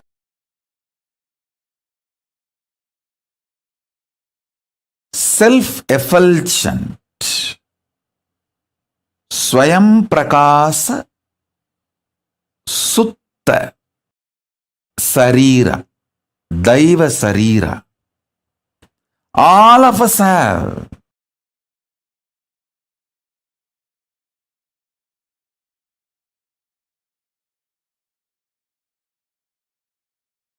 The methodologies to strengthen the Divya Sarira and manifest powers of Paramashiva, the state of Paramashiva, space of Paramashiva, and powers of Paramashiva. This truth is the message from Paramashiva directly to the whole humanity. Let me explain this truth. this message. Please understand. Yesterday, many people were asking me, Swamiji, in the pre-satsang, your sannyasis and sannyasinis and whole Kailasa and Sangha is explaining all the persecution you went through and so much of material evidences, facts are presented by them. What they are talking in the pre-satsang yesterday or last few days, and when you come for satsang, what you are speaking means what I am speaking and what they are presenting, both are not even connected. Many people are questioning me. Listen, please understand. They are talking about what unconscious human beings have done to us. I am talking about what Kailasa is giving it to all of you. Please be very clear. My work, my responsibility, my focus for which I happened is to bring the greatest gifts from Kailasa, as I said, the ground zero, where decisions are made, where the consciousness is making decisions about the existence. I am straight coming from that space. Straight I am from that space now. So I am sharing what Kailasa, Paramashiva wants to share with you all.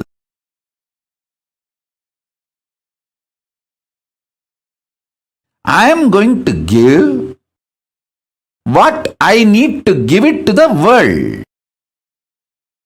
And what my sannyasis are telling in the pre-satsang hosting, it is true. I have been attacked. My sannyasis have been attacked. My sangha has been attacked. It is true. They are telling what the unconscious humanity has given to us. See, I wanted to share 3 things with you all. First, what I need to give to the humanity. Gifts from Kailasa. The science of enlightenment, the science of power manifestation, the science of becoming superconscious beings. This is the essence of why life happened on planet Earth. Why living beings happened on planet Earth. My purpose is to give superconscious breakthrough for which living beings have happened on planet Earth.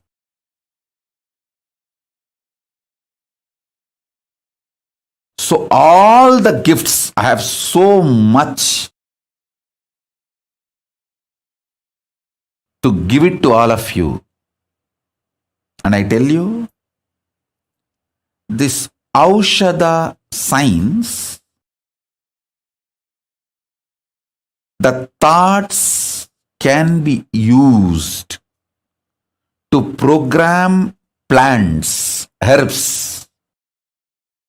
I have already proved this not only through me, through my Gurukul Balasans. My Balasans can talk to any rose plant, for 10 days without touching the rose plant. Make that rose plant drop all their thorns, not one. Hundreds of rose plants under CCTV camera. All my kids do is they go and sit and talk to those plants, relate with those plants, give them the love, feeling secured, energy and consciousness. Those plants just drop the thorns. I have proved this science multiple times, thousands of times, through many of my balasans, in many of my ashrams, and still I can prove, I can demonstrate even now. So this is the science. And now I want to tell you the next level. Any disease, the cure needed for the disease is a conscious energy which need to be inserted into your body, can be programmed into any herb, and that herb can be given to you. You will be healed. It's a science. It's a greater science. This science is called Aushadhi. This is the core science of materia medica of Hindu medicine. Understand? I have learnt this Aushadhi science from my three gurus. My gurus, three of them are masters of this Aushadhi science. Isakki Swami and Kuppammal. I always considered both of them as together, one being, because actually one being used both the bodies. I know for sure. Only one person used both the bodies.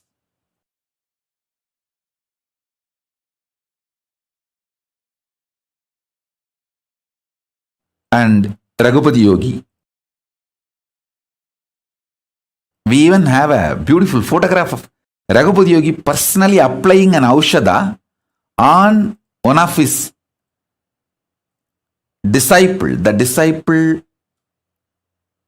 I think, is from outside India, abroad. He had some paralytic attack. Just only in 3 days, my Guru has healed him completely with Aushadha and Narayana Swami Tata. These three masters of this Aushadha science gave me this knowledge. Of course, ultimately, Arunagiri Yogeshwara Paramashiva himself showered the whole experience and expertise. Listen.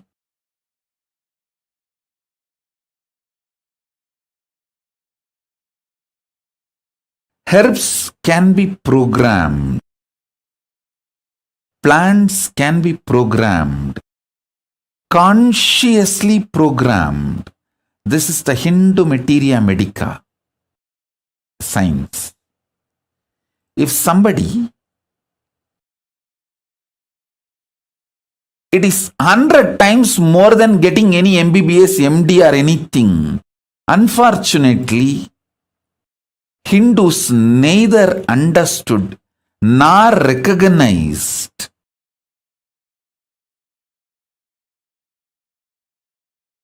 due to the continuous persecution done on them, genocide done on them. All the knowledge of the Hindu tradition was destroyed, and even Hindus are made to lose confidence on the knowledge.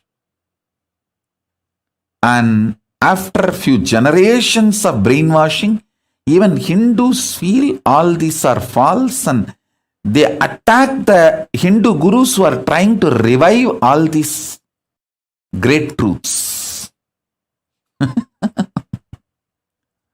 It's like some part of your own body destroying your body, like autoimmune disorder. Hindus have been infected by the anti-Hindu elements with the autoimmune disorder.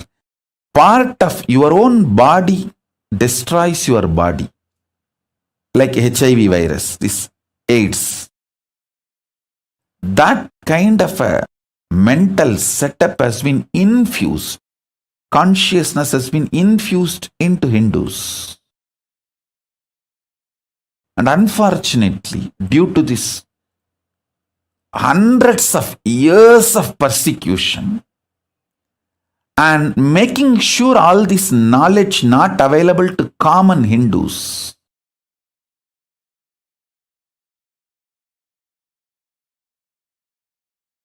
this all made to look like a myth, fake stories, legend, or maybe long before, thousands of years before this science was there, but now it is not there or it is not possible to revive. All these kind of ideas are inserted into the common Hindus' minds.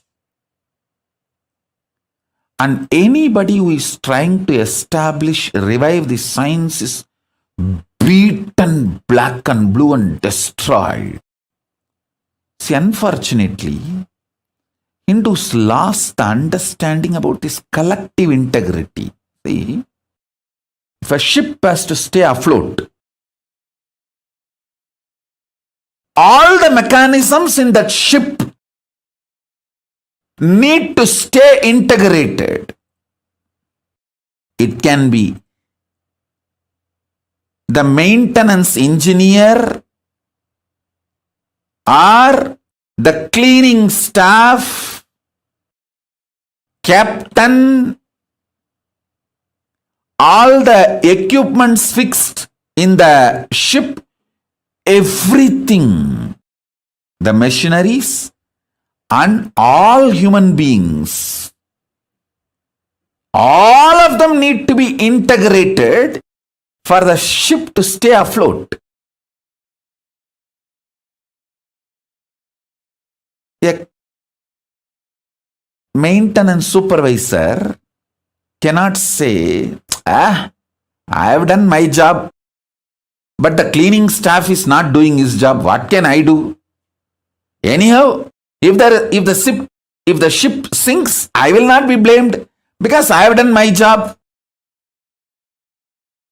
If a maintenance engineer thinks he is a fool because when the ship sinks, he is also going to die.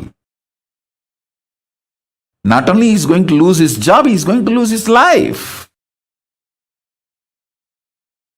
Please see the photograph of my Guru, Raghupati Yogi, applying Aushadha on a patient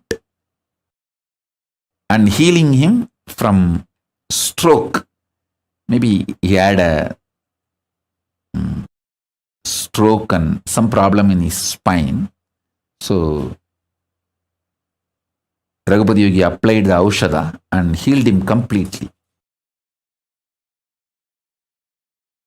I have seen the Raghupati Yogi's love and compassion.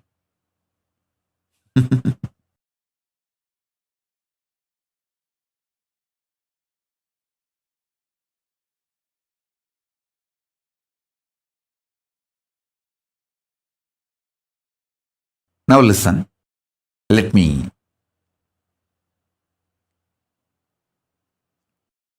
tell you.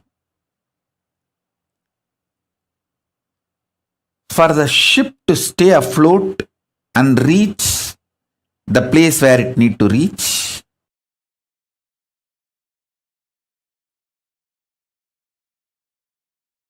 everyone in the ship need to be integrated. It's called collective integrity. A maintenance engineer cannot think, oh, I have done my job, but the fuel manager is not doing his job, or the cleaning person is not doing his job. So if the ship sinks, I will not be blamed. I will not be questioned. I am safe. Let whatever happens to others, or whatever others do or don't do, what is there for me? That level of integrity will not work for the ship to stay afloat. This is exactly done by the Hindus. In the modern day, everyone says, oh, I have tried my best. I have done my best. But others are not doing. What can I do? I have seen this as a typical mold. Same narrative. Whether it comes to reclaiming the political legitimacy of the Hindus, or reclaiming their temples, or reclaiming their organizations and religious, or any guru's organizations running. Please understand, any problem Hindus are facing, still being the slave. Please be very clear. Any Hindu not living under the Hindu constitution is a slave. This is a definition. How the Muslims are very clear. If you are not living under the Islamic law, Islamic constitution, you are a slave. So be very clear. Hindus should understand, if you are not living under Hindu constitution and Hindu law, if you are not living somewhere, please listen. Let me put it very clearly. If you are living in a place where Veda Agamas are the constitution and Manusmriti is the jurisprudence, you can freely declare, you can openly declare, you are a free Hindu. You are a Hindu with freedom to practice Hinduism. Anyone living anywhere where the Veda Agamas are not constitution and Manusmriti is not jurisprudence, you are a slave. At least realize it. Wake up to the truth, reality. What you should do, all that I don't know. I'll at the truth. At least wake up to the truth. Be very clear about it. So whether you ask the Hindus, why are you living a slavery life? Why you don't have a religious freedom? Why your temples are not under you, it's under the government? Why your temple wealth is not used for running gurukuls, the Hindu schools? Why your temple wealth is not being used to develop and spread Hindu medicines? The most funny thing, many of the so-called Hindu ashrams and Hindu organizations run Christian medical institutions. They are not realizing we have a great Hindu medical science. Because the Hindu medical science is neither given legal legitimacy nor given social legitimacy. It's always under constant threat. Even though the Hindu medicinal system is its depth and breadth, everything is far more than any other medical system in the world.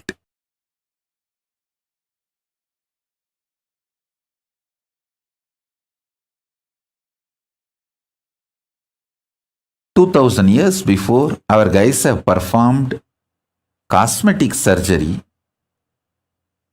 The Hindu doctors and Hindu medical visionaries like Shushruta,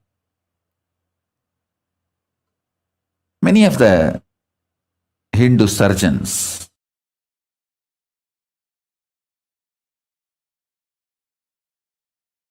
if we have developed our science and retained what we developed, today the Hindu medicine would have been the most powerful, and Hindu medicine is always about the healing and cure. It has nothing to do with monetizing. See, the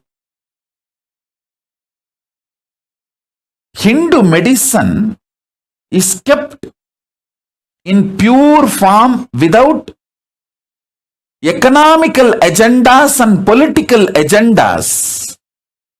By being kept with the Brahmanas, neither the economical agendas of the Vaishyas can interfere, nor the political agendas of the Kshatriyas can interfere with the Hindu medicinal system. The whole knowledge was vested with the Brahmanas. And please, all of you understand, when I talk about the Varna, it is based on the quality of a person, not by birth.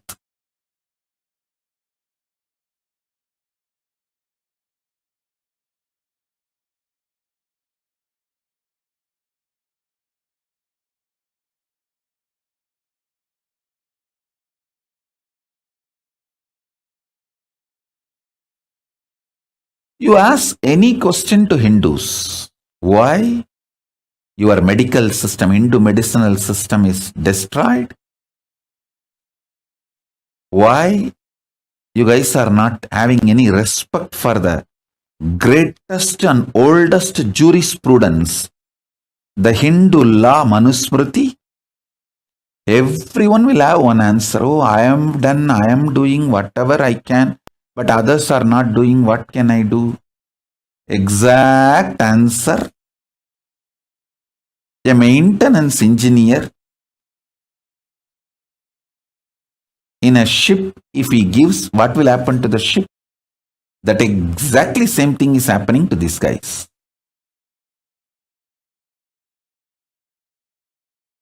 We need Hindus to start thinking with a collective integrity. Not only I will do my job as maintenance engineer, I will make sure the fuel manager does his job as fuel manager. And cleaning person does his job as a cleaning person. We need that kind of an ecosystem for Hinduism to be revived. I decided very clearly that can be done only in a place where we have political legitimacy and political sovereignty. With the grace of Paramashiva, I got a place. Maybe small, but I got a place with a political legitimacy and political sovereignty for Hinduism. Hindu nation, Kailasa. Only in this place, this collective integrity ecosystem can be built. A maintenance engineer spends 60% of his working time for his job and the other 40% to integrate with other teams and make sure the other teams are also in integrity so the ship stays afloat. And I tell you, many of my Adinavasis who are still there in Adi Kailash or in our ashram, or some of the Adinavasis who left, many of them are highly integrated. Unfortunately, they are not trained in this vision, science of collective integrity. See, many of them are very highly integrated. They say, I have done my job. I am very integrated. Swamiji knows. What can I do if others are not doing? That is not going to bring the result. If a maintenance engineer, even if he is highly integrated and he doesn't care about the fuel manager properly adding fuel to the ship engines, the ship is going to sink, and engineer may not be blamed, but he is going to lose his job and life. Many of the individually integrated people in my Sangha missed this truth. Only with the collective integrity the ship can stay afloat. If not, you may not be blamed because you have been integrated. But the final result is not going to happen. You are also going to lose your job and life both. Thoroughly understood. Hindus have been beaten too long. And maximum, they have the energy only to be individually integrated. They don't have energy to manage the collective integrity. So only the captain has to be responsible for the collective integrity. The collective integrity, education and evolving a structure with a collective integrity. For reviving Hinduism, we need a place with a political legitimacy and political sovereignty. With the blessings of Paramashiva, Ganapati, Kalabhairava, all the gods and goddesses of Kailasa, Bhuma Devi, we got a place for Kailasa with the political sovereignty and legitimacy. We have a place. More than one place, actually. We have a place now, more than one place.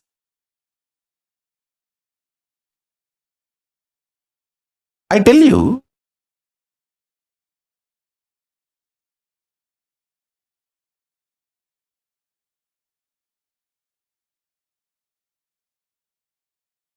I have to do it. I cannot waste time in blaming, in cursing. I don't have time for that. I am already 43. I have to do it. Of course, the grace of Paramashiva, we did it. We have a place now. The base is ready. Now the collecting the individuals and organizing. Even now I can see I have amazing individuals who are so highly dedicated and integrated to me. I can name every one in front of me. If you see the integrity of Ma Divyananda, she is equivalent to a Nayanmar. Push Murugai and Saras Murugai. Sumati, Ma Parameshwara, Karunananda, Ma Paramananda. I can go on reading everybody. I tell you, I never praise Ma Pranapriya, her integrity. If I need a kidney, I don't need, I will never need, I am very healthy and I am going to live a healthy life. I am giving you, for example, if I need a kidney, I will take only from Ma Pranapriya, because she will not even repent 1 second, oh, I gave my kidney to Swamiji. That kind of integrity. But this individual's integrity will not be enough. We need collective integrity.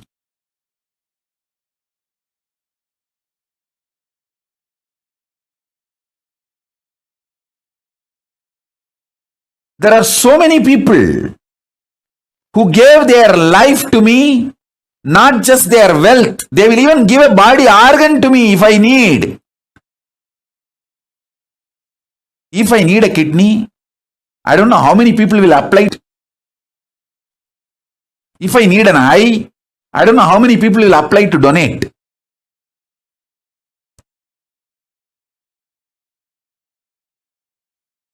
I have such highly integrated, dedicated, devoted people. But unfortunately, none of them understand that it is a collective integrity which is needed to make Kailasa successful. Not just individual integrity. Everyone is so happy and satisfied and fulfilled. I am individually integrated to Swamiji. Hey, that is not enough.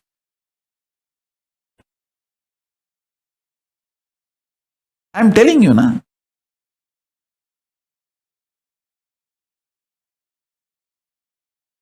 Pushp and Saras Murugai, I am giving you an example. Saras Murugai and Pushp Murugai, they gave all their wealth to me. Sarvavari Tyagis. 1 second, they even felt, did they do right or wrong? They know for sure giving everything to Swamiji is the ultimate right, best thing.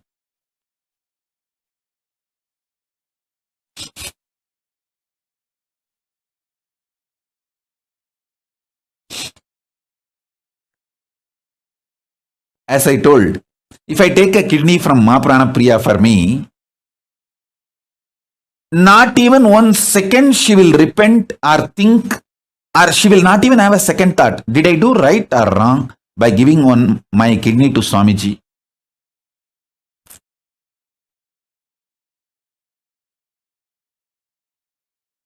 Never ever she will have a second thought. I have such highly integrated people. You see, these few names I uttered because they are in front of my eyes. And I have long list. The names I have not uttered.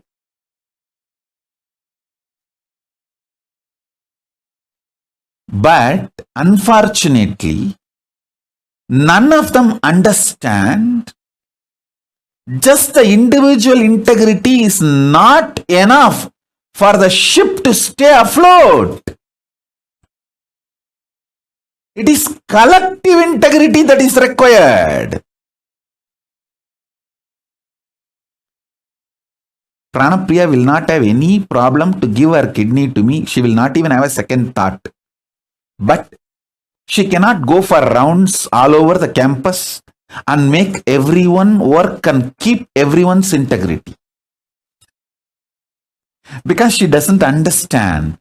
It is collective integrity that keeps a ship stay afloat.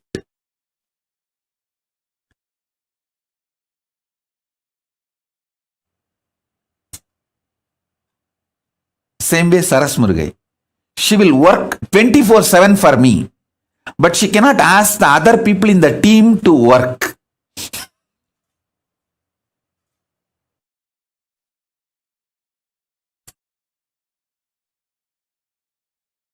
I tell you, this is one of the biggest curse Hindus are suffering. Everyone feels, oh, I am integrated, I will do what I need to do. Others are not doing, what can I do? It is captain's responsibility in making collective integrity happen, everyone to be integrated, not mine. Sometimes people in the ship, one side maintenance team enjoys the other side maintenance team failing, thinking, oh, see how we are victorious now, they are failing, and that side of the ship, such big holes are happening. Hey, if the water comes in and the ship sinks, all of you are going to die. Why don't you understand?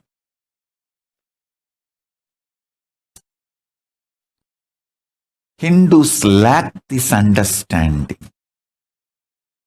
in every level. Whether, see, a major 100 problems of Hindus, if you list, their temples are not in their hands.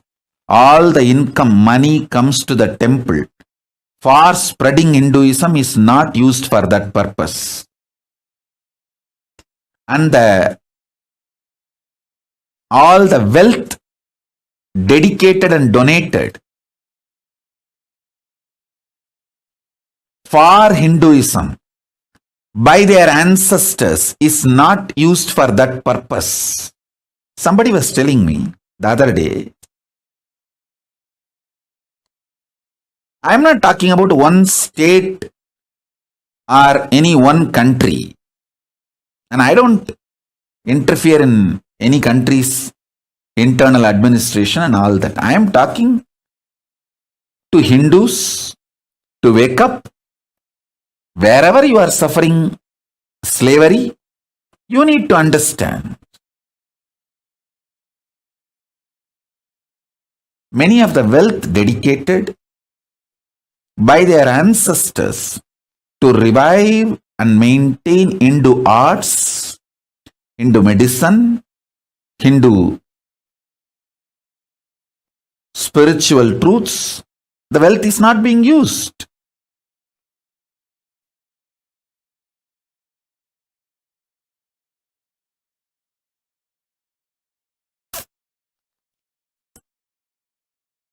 Whether it's a political slavery or the persecution Hindus suffering or not having the religious freedom to own their religious worship places in their control, not having the freedom to practice their religion as they want, as the agamas, their religious scriptures describe, not able to maintain and hold their religious organizations or religious wealth under them.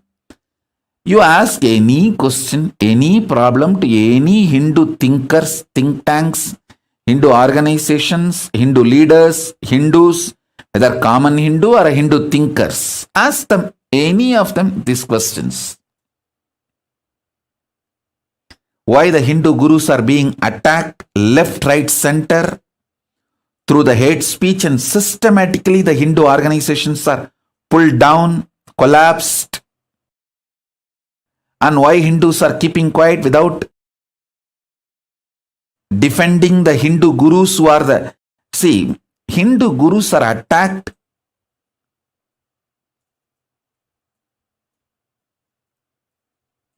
to destroy Hinduism. Please understand, the anti-Hindu elements, their goal, their aim is Hinduism. Because the Hindu gurus are defending Hinduism and promoting Hinduism, they are being attacked. And Hindus are not waking up to this truth. You ask any of these questions, this top 100 questions, top 100 problems. You list top 100 problems of the Hindus. Getting bullied in the cyberspace. So much of cyber bullying. All the major social media organizations are anti-Hindu. Racist. So much cyberbullying, racist attacks on Hindus. They don't have their temples under their control. Their gurus are being attacked left, right, center. Every day one guru is pulled down with false accusations, false cases, lawfare, hate speech, very systematically. List all these 100 problems and ask these questions. Everyone will say, oh, I am doing whatever I can. But others are not doing. What can we do? We need Hindu leaders who understand collective integrity truth. It is collective integrity which is going to make which is going to keep the ship stay afloat.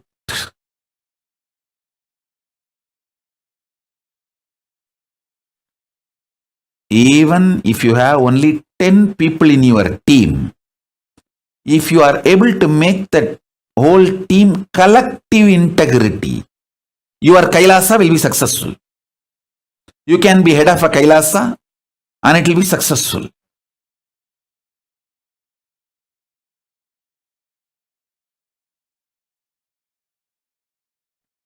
I tell you,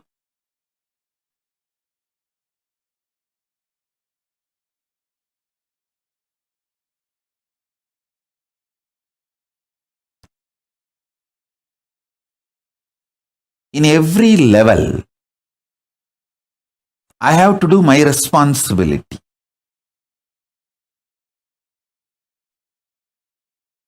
In my responsibility, things to do list, foremost, first priority is to bring all the great superconscious gifts from Kailasa and share it with you all.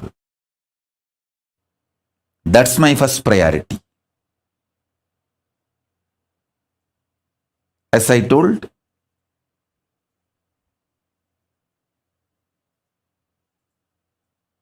strengthening your Divya Sarira with the right methodologies, making your body sattvic through yoga, right aushadha and sattvic food, making your mind sattvic and powerful through completion, unclutching, nirvikalpa samadhi, making your consciousness powerful by that sattvic Paramashivananda, introducing literally the existence, conscious existence of Paramashiva. You just know Paramashiva is alive and he is in me.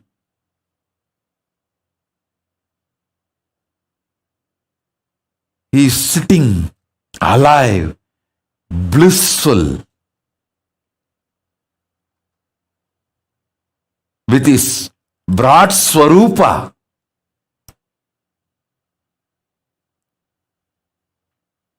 Paramashiva Paramburul, knowing he is alive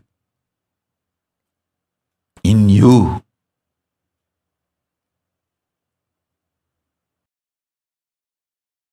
Makes your consciousness sattvic. My first and foremost responsibility is to bring these great gifts to all of you.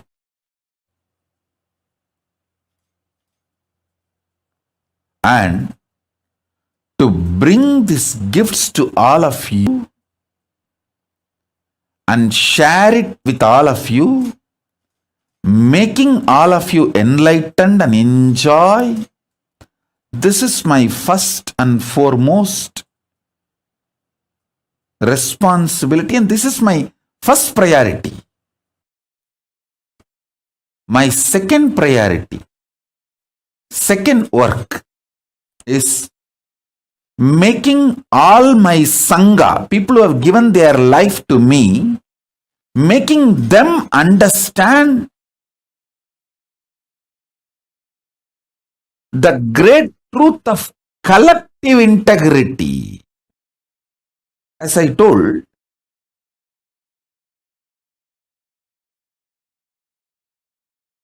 I have the best people, most dedicated.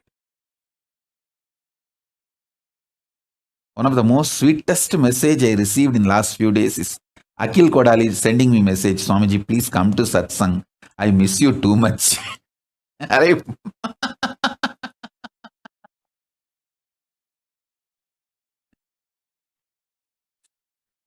I could not control my laughter. Actually, this message from Akhil Kodali has put such a wide smile on my face. Hey, this fellow having so much romance and love.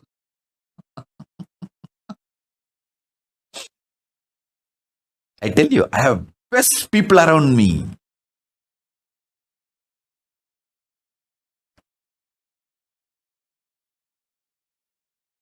Akhil will give anything he has for me, will not even think he has given that to me. He will literally feel he is enjoying that through me. That kind of a love. I have such highly integrated people. But unfortunately, all of them need to understand the importance of collective integrity. It is only the collective integrity which will keep the ship afloat, successful. Write 8 times, collective integrity, collective integrity, collective integrity, collective integrity. Not selective integrity or individual integrity. Individual integrity is okay, good. But it is collective integrity. Only that can keep the ship afloat and successful.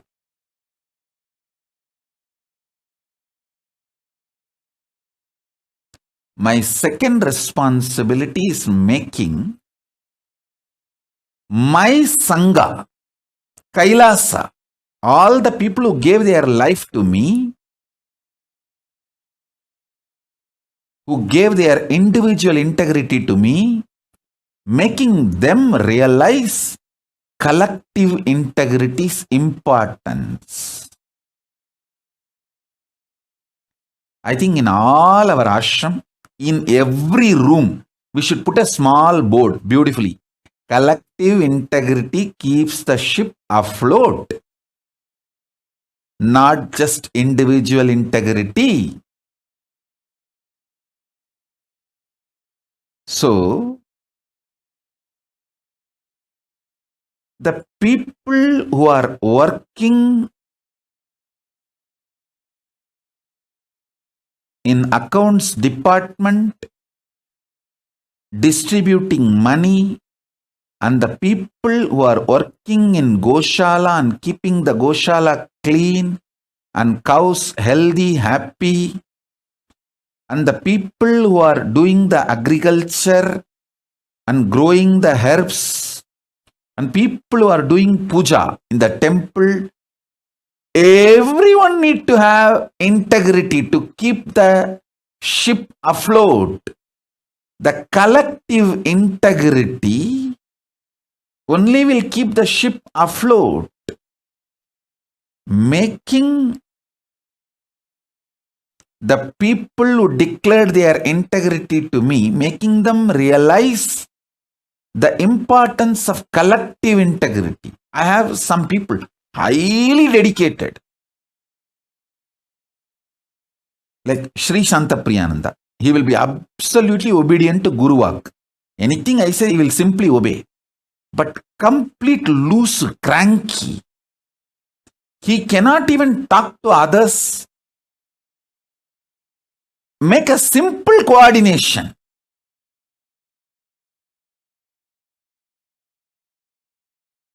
Even simple coordination he cannot do.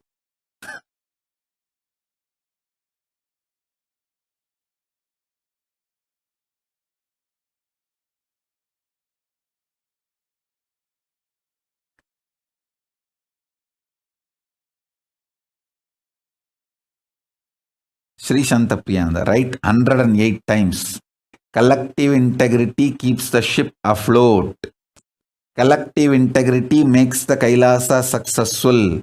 Collective integrity only will make my life successful.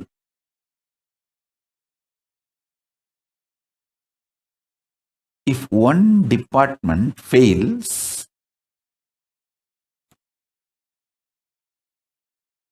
then be very clear. everyone is going to not only lose the job, lose the life, because the ship is going to sink.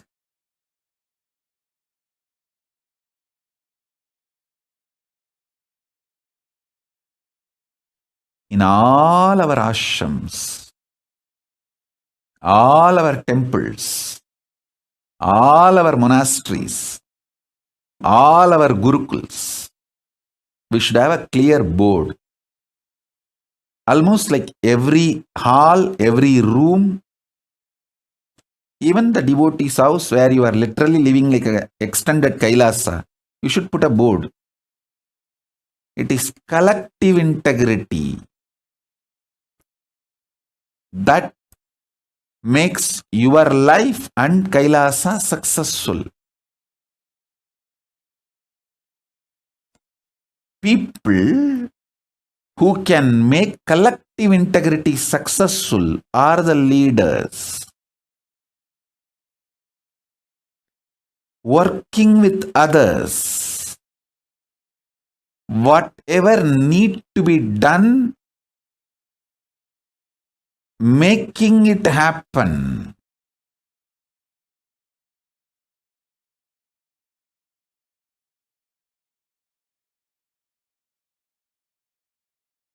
My second responsibility is teaching my Kailasa people the collective integrity. Third, my third work is making Hindus aware how they are being cheated, exploited, destroyed, hit, persecuted.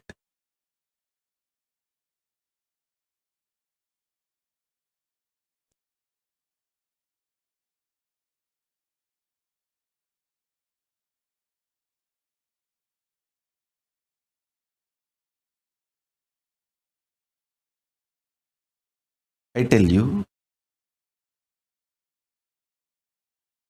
one of the worst thing is Hindus are not even realizing they are being persecuted, they are under siege.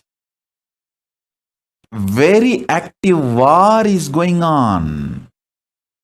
Hinduism is the fastest shrinking, dying religion. Sorry for using the word dying. Fastest shrinking religion. Go and see the statistics. Don't try to come and Kambusutufai here. Go and see the statisticism is the fastest shrinking religion. Just see last 100 years track record. You will understand what I am saying.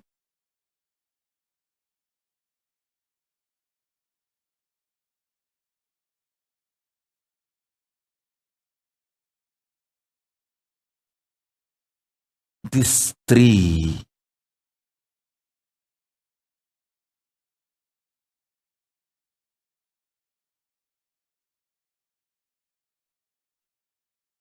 are my important responsibilities.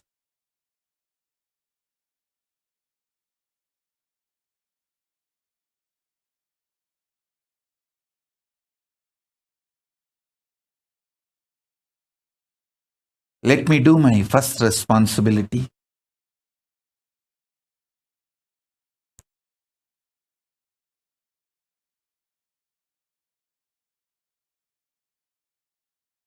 Inspiring, initiating,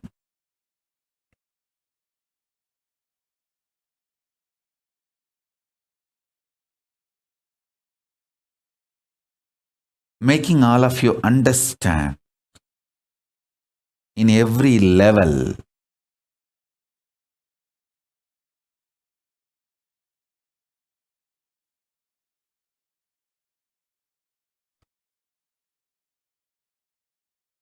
working with your body, with your mind, with your consciousness, and experiencing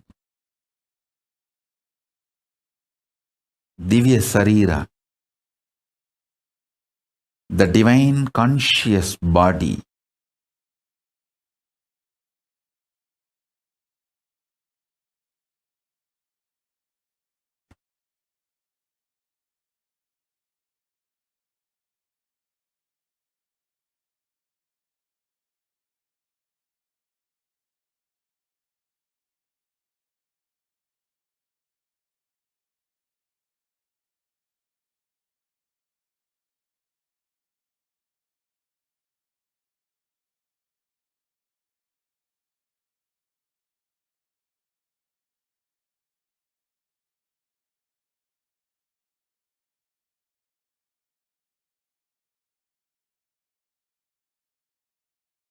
Understand these few principles.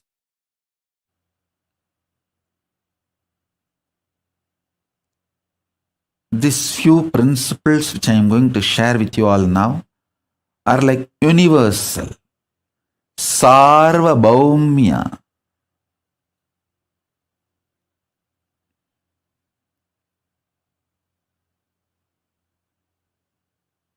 Vrataha.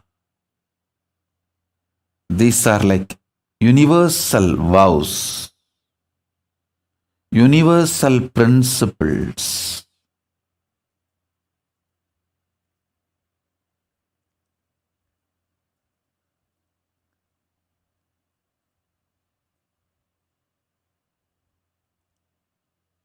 Satvik means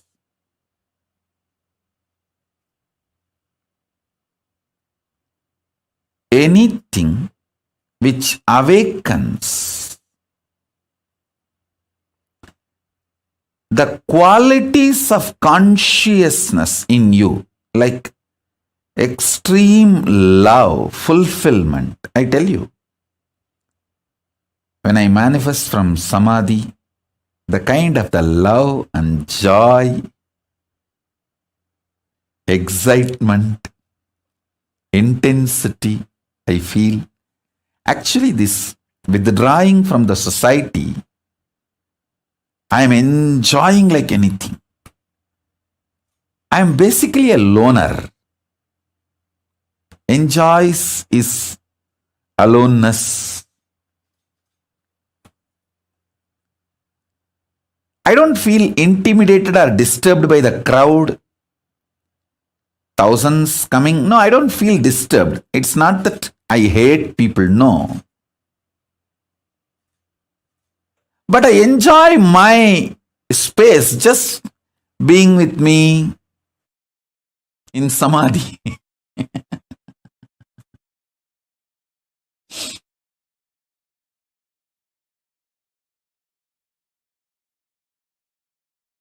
It is such an extraordinary living joy,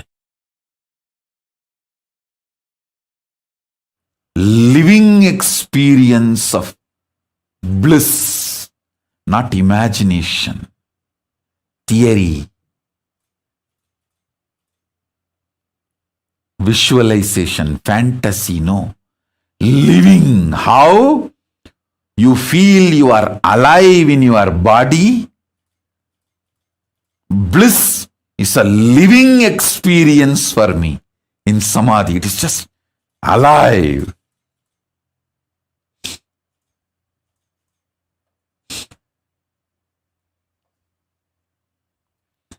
Anything infuses that bliss, alive, as living experience in you is sattva.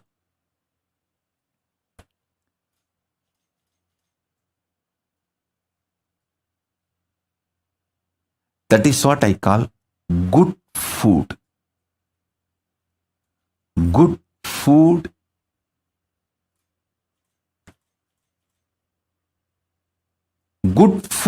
is sattva. Sattva is the good food.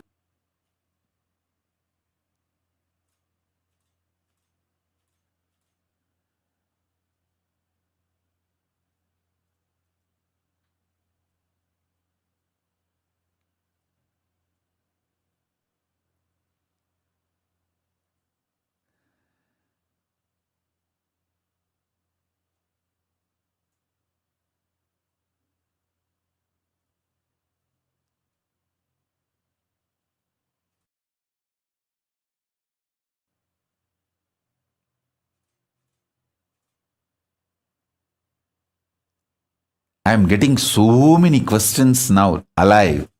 The live questions. Bhushanananda is asking, dear Swamiji, what more can I do to keep the boat afloat? Bhushanananda, first drop all your fears, delusion. Go back to Adi Kailash. Decide your life is to keep the collective integrity. sincere decision, intention to keep the collective integrity is enough. That will inspire everyone. Please understand, anyone who lives in my Kailasa, all over the world, whether it is a Adi Kailasa or Salem or Biddi or Tiruvannama, anyone who lives in my Kailasa, naturally, they have declared their individual integrity to me. They don't need to be inspired. They need to see others are also working for collective integrity. So let me also work for collective integrity. That's all. We just need few examples who are sincerely working for collective integrity. Then everyone will simply decide, yes, collective integrity is my life. Collective integrity is my life. Collective integrity keeps the boat afloat, keeps the ship afloat. They just need few examples who are sincere to work for collective integrity. Bhushanananda, go to Adi Kailasa, be an example. Through your sincerity, show that you want everyone to come to collective integrity, constantly holding the space, talking to everyone, reaching out to everyone, inspiring everyone, educating everyone about the collective integrity and how only collective integrity is going to make the ship afloat. Individual integrity alone is not the ship afloat. You realizing and making everyone realize, that will only make the ship afloat. Bhushanananda, I know you are integrated to me individually, but you need to work for collective integrity. That is what is the real leader. Leader is a person who works for collective integrity, not just individually integrated. As I said, I have many people happily ready to donate their kidney for me, but cannot go around and inspire others, ask others, work with others, and make others also integrated and make the collective integrity.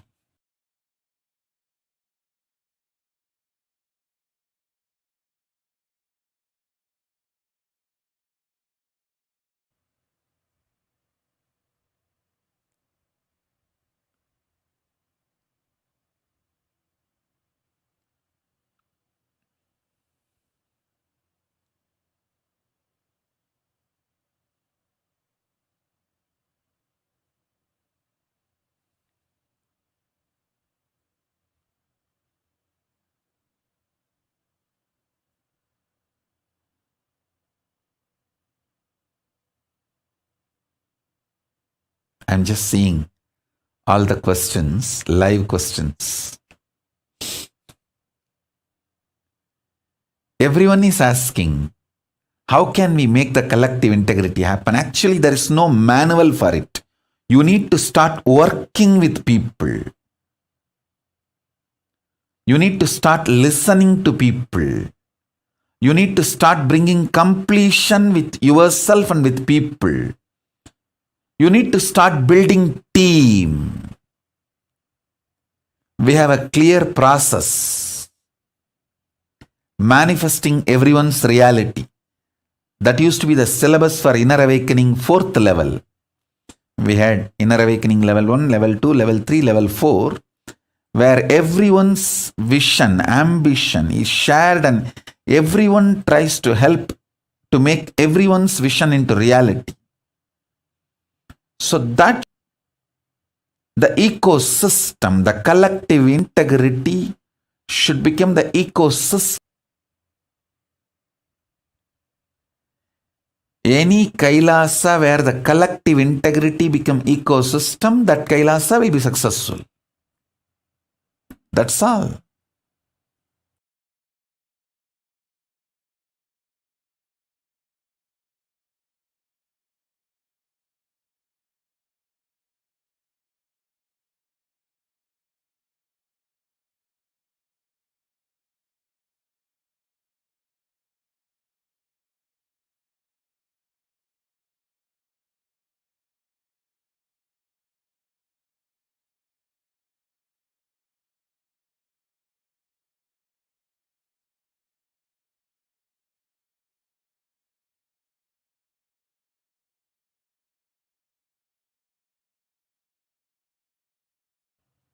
Maybe you can all think about collective integrity and have a Vakyartha Sadas about collective integrity. Not having collective integrity is the source reason and sole reason for all the problems of the Hindus. Any Kailasa brings collective integrity as the ecosystem will be successful and solve all problems of Hindus. See, when a collective integrity is brought, everyone in the team will be successful. Everyone will be successful. Simple, super determinism to have a collective integrity brings collective integrity. That's what I am doing. How much I am attacked, abused from externally and even from internally, how many ways I have been attacked. But super determinism to keep the collective integrity, that made the Kailasa successful. Kailasa happened. That is making Kailasa stay afloat and successful. Let's do Vakyartha on this and bring all your questions. I'll answer all those questions tomorrow. The next satsang live. The next live satsang. I don't want to say tomorrow. Next live satsang. And also we will start the Parashakti, Paramashakti, Devi Bhava Darshan and Akashic readings.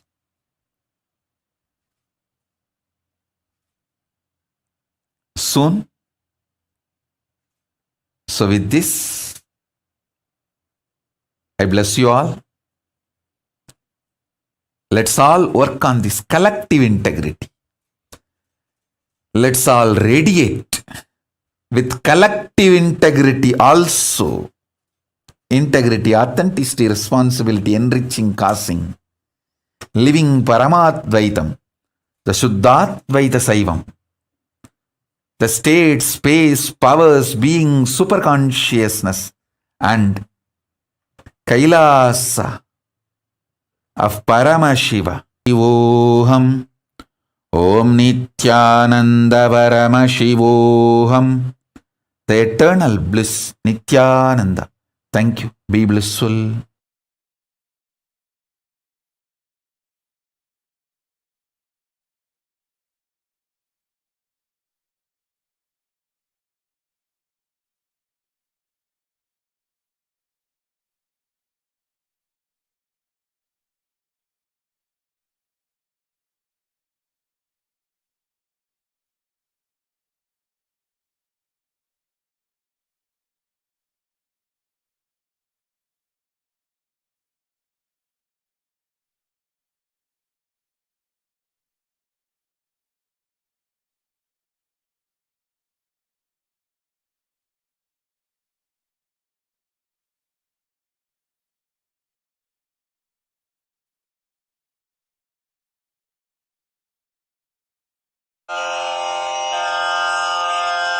श्रीकैलासोन्नतद्वादशान्तश्यामलापीठारूढ श्रीमीनाक्षिसुन्दरेश्वरा भिन्नस्वरूप परशिवपुत्ररत्न Kumar गुरुमन्यतवरुण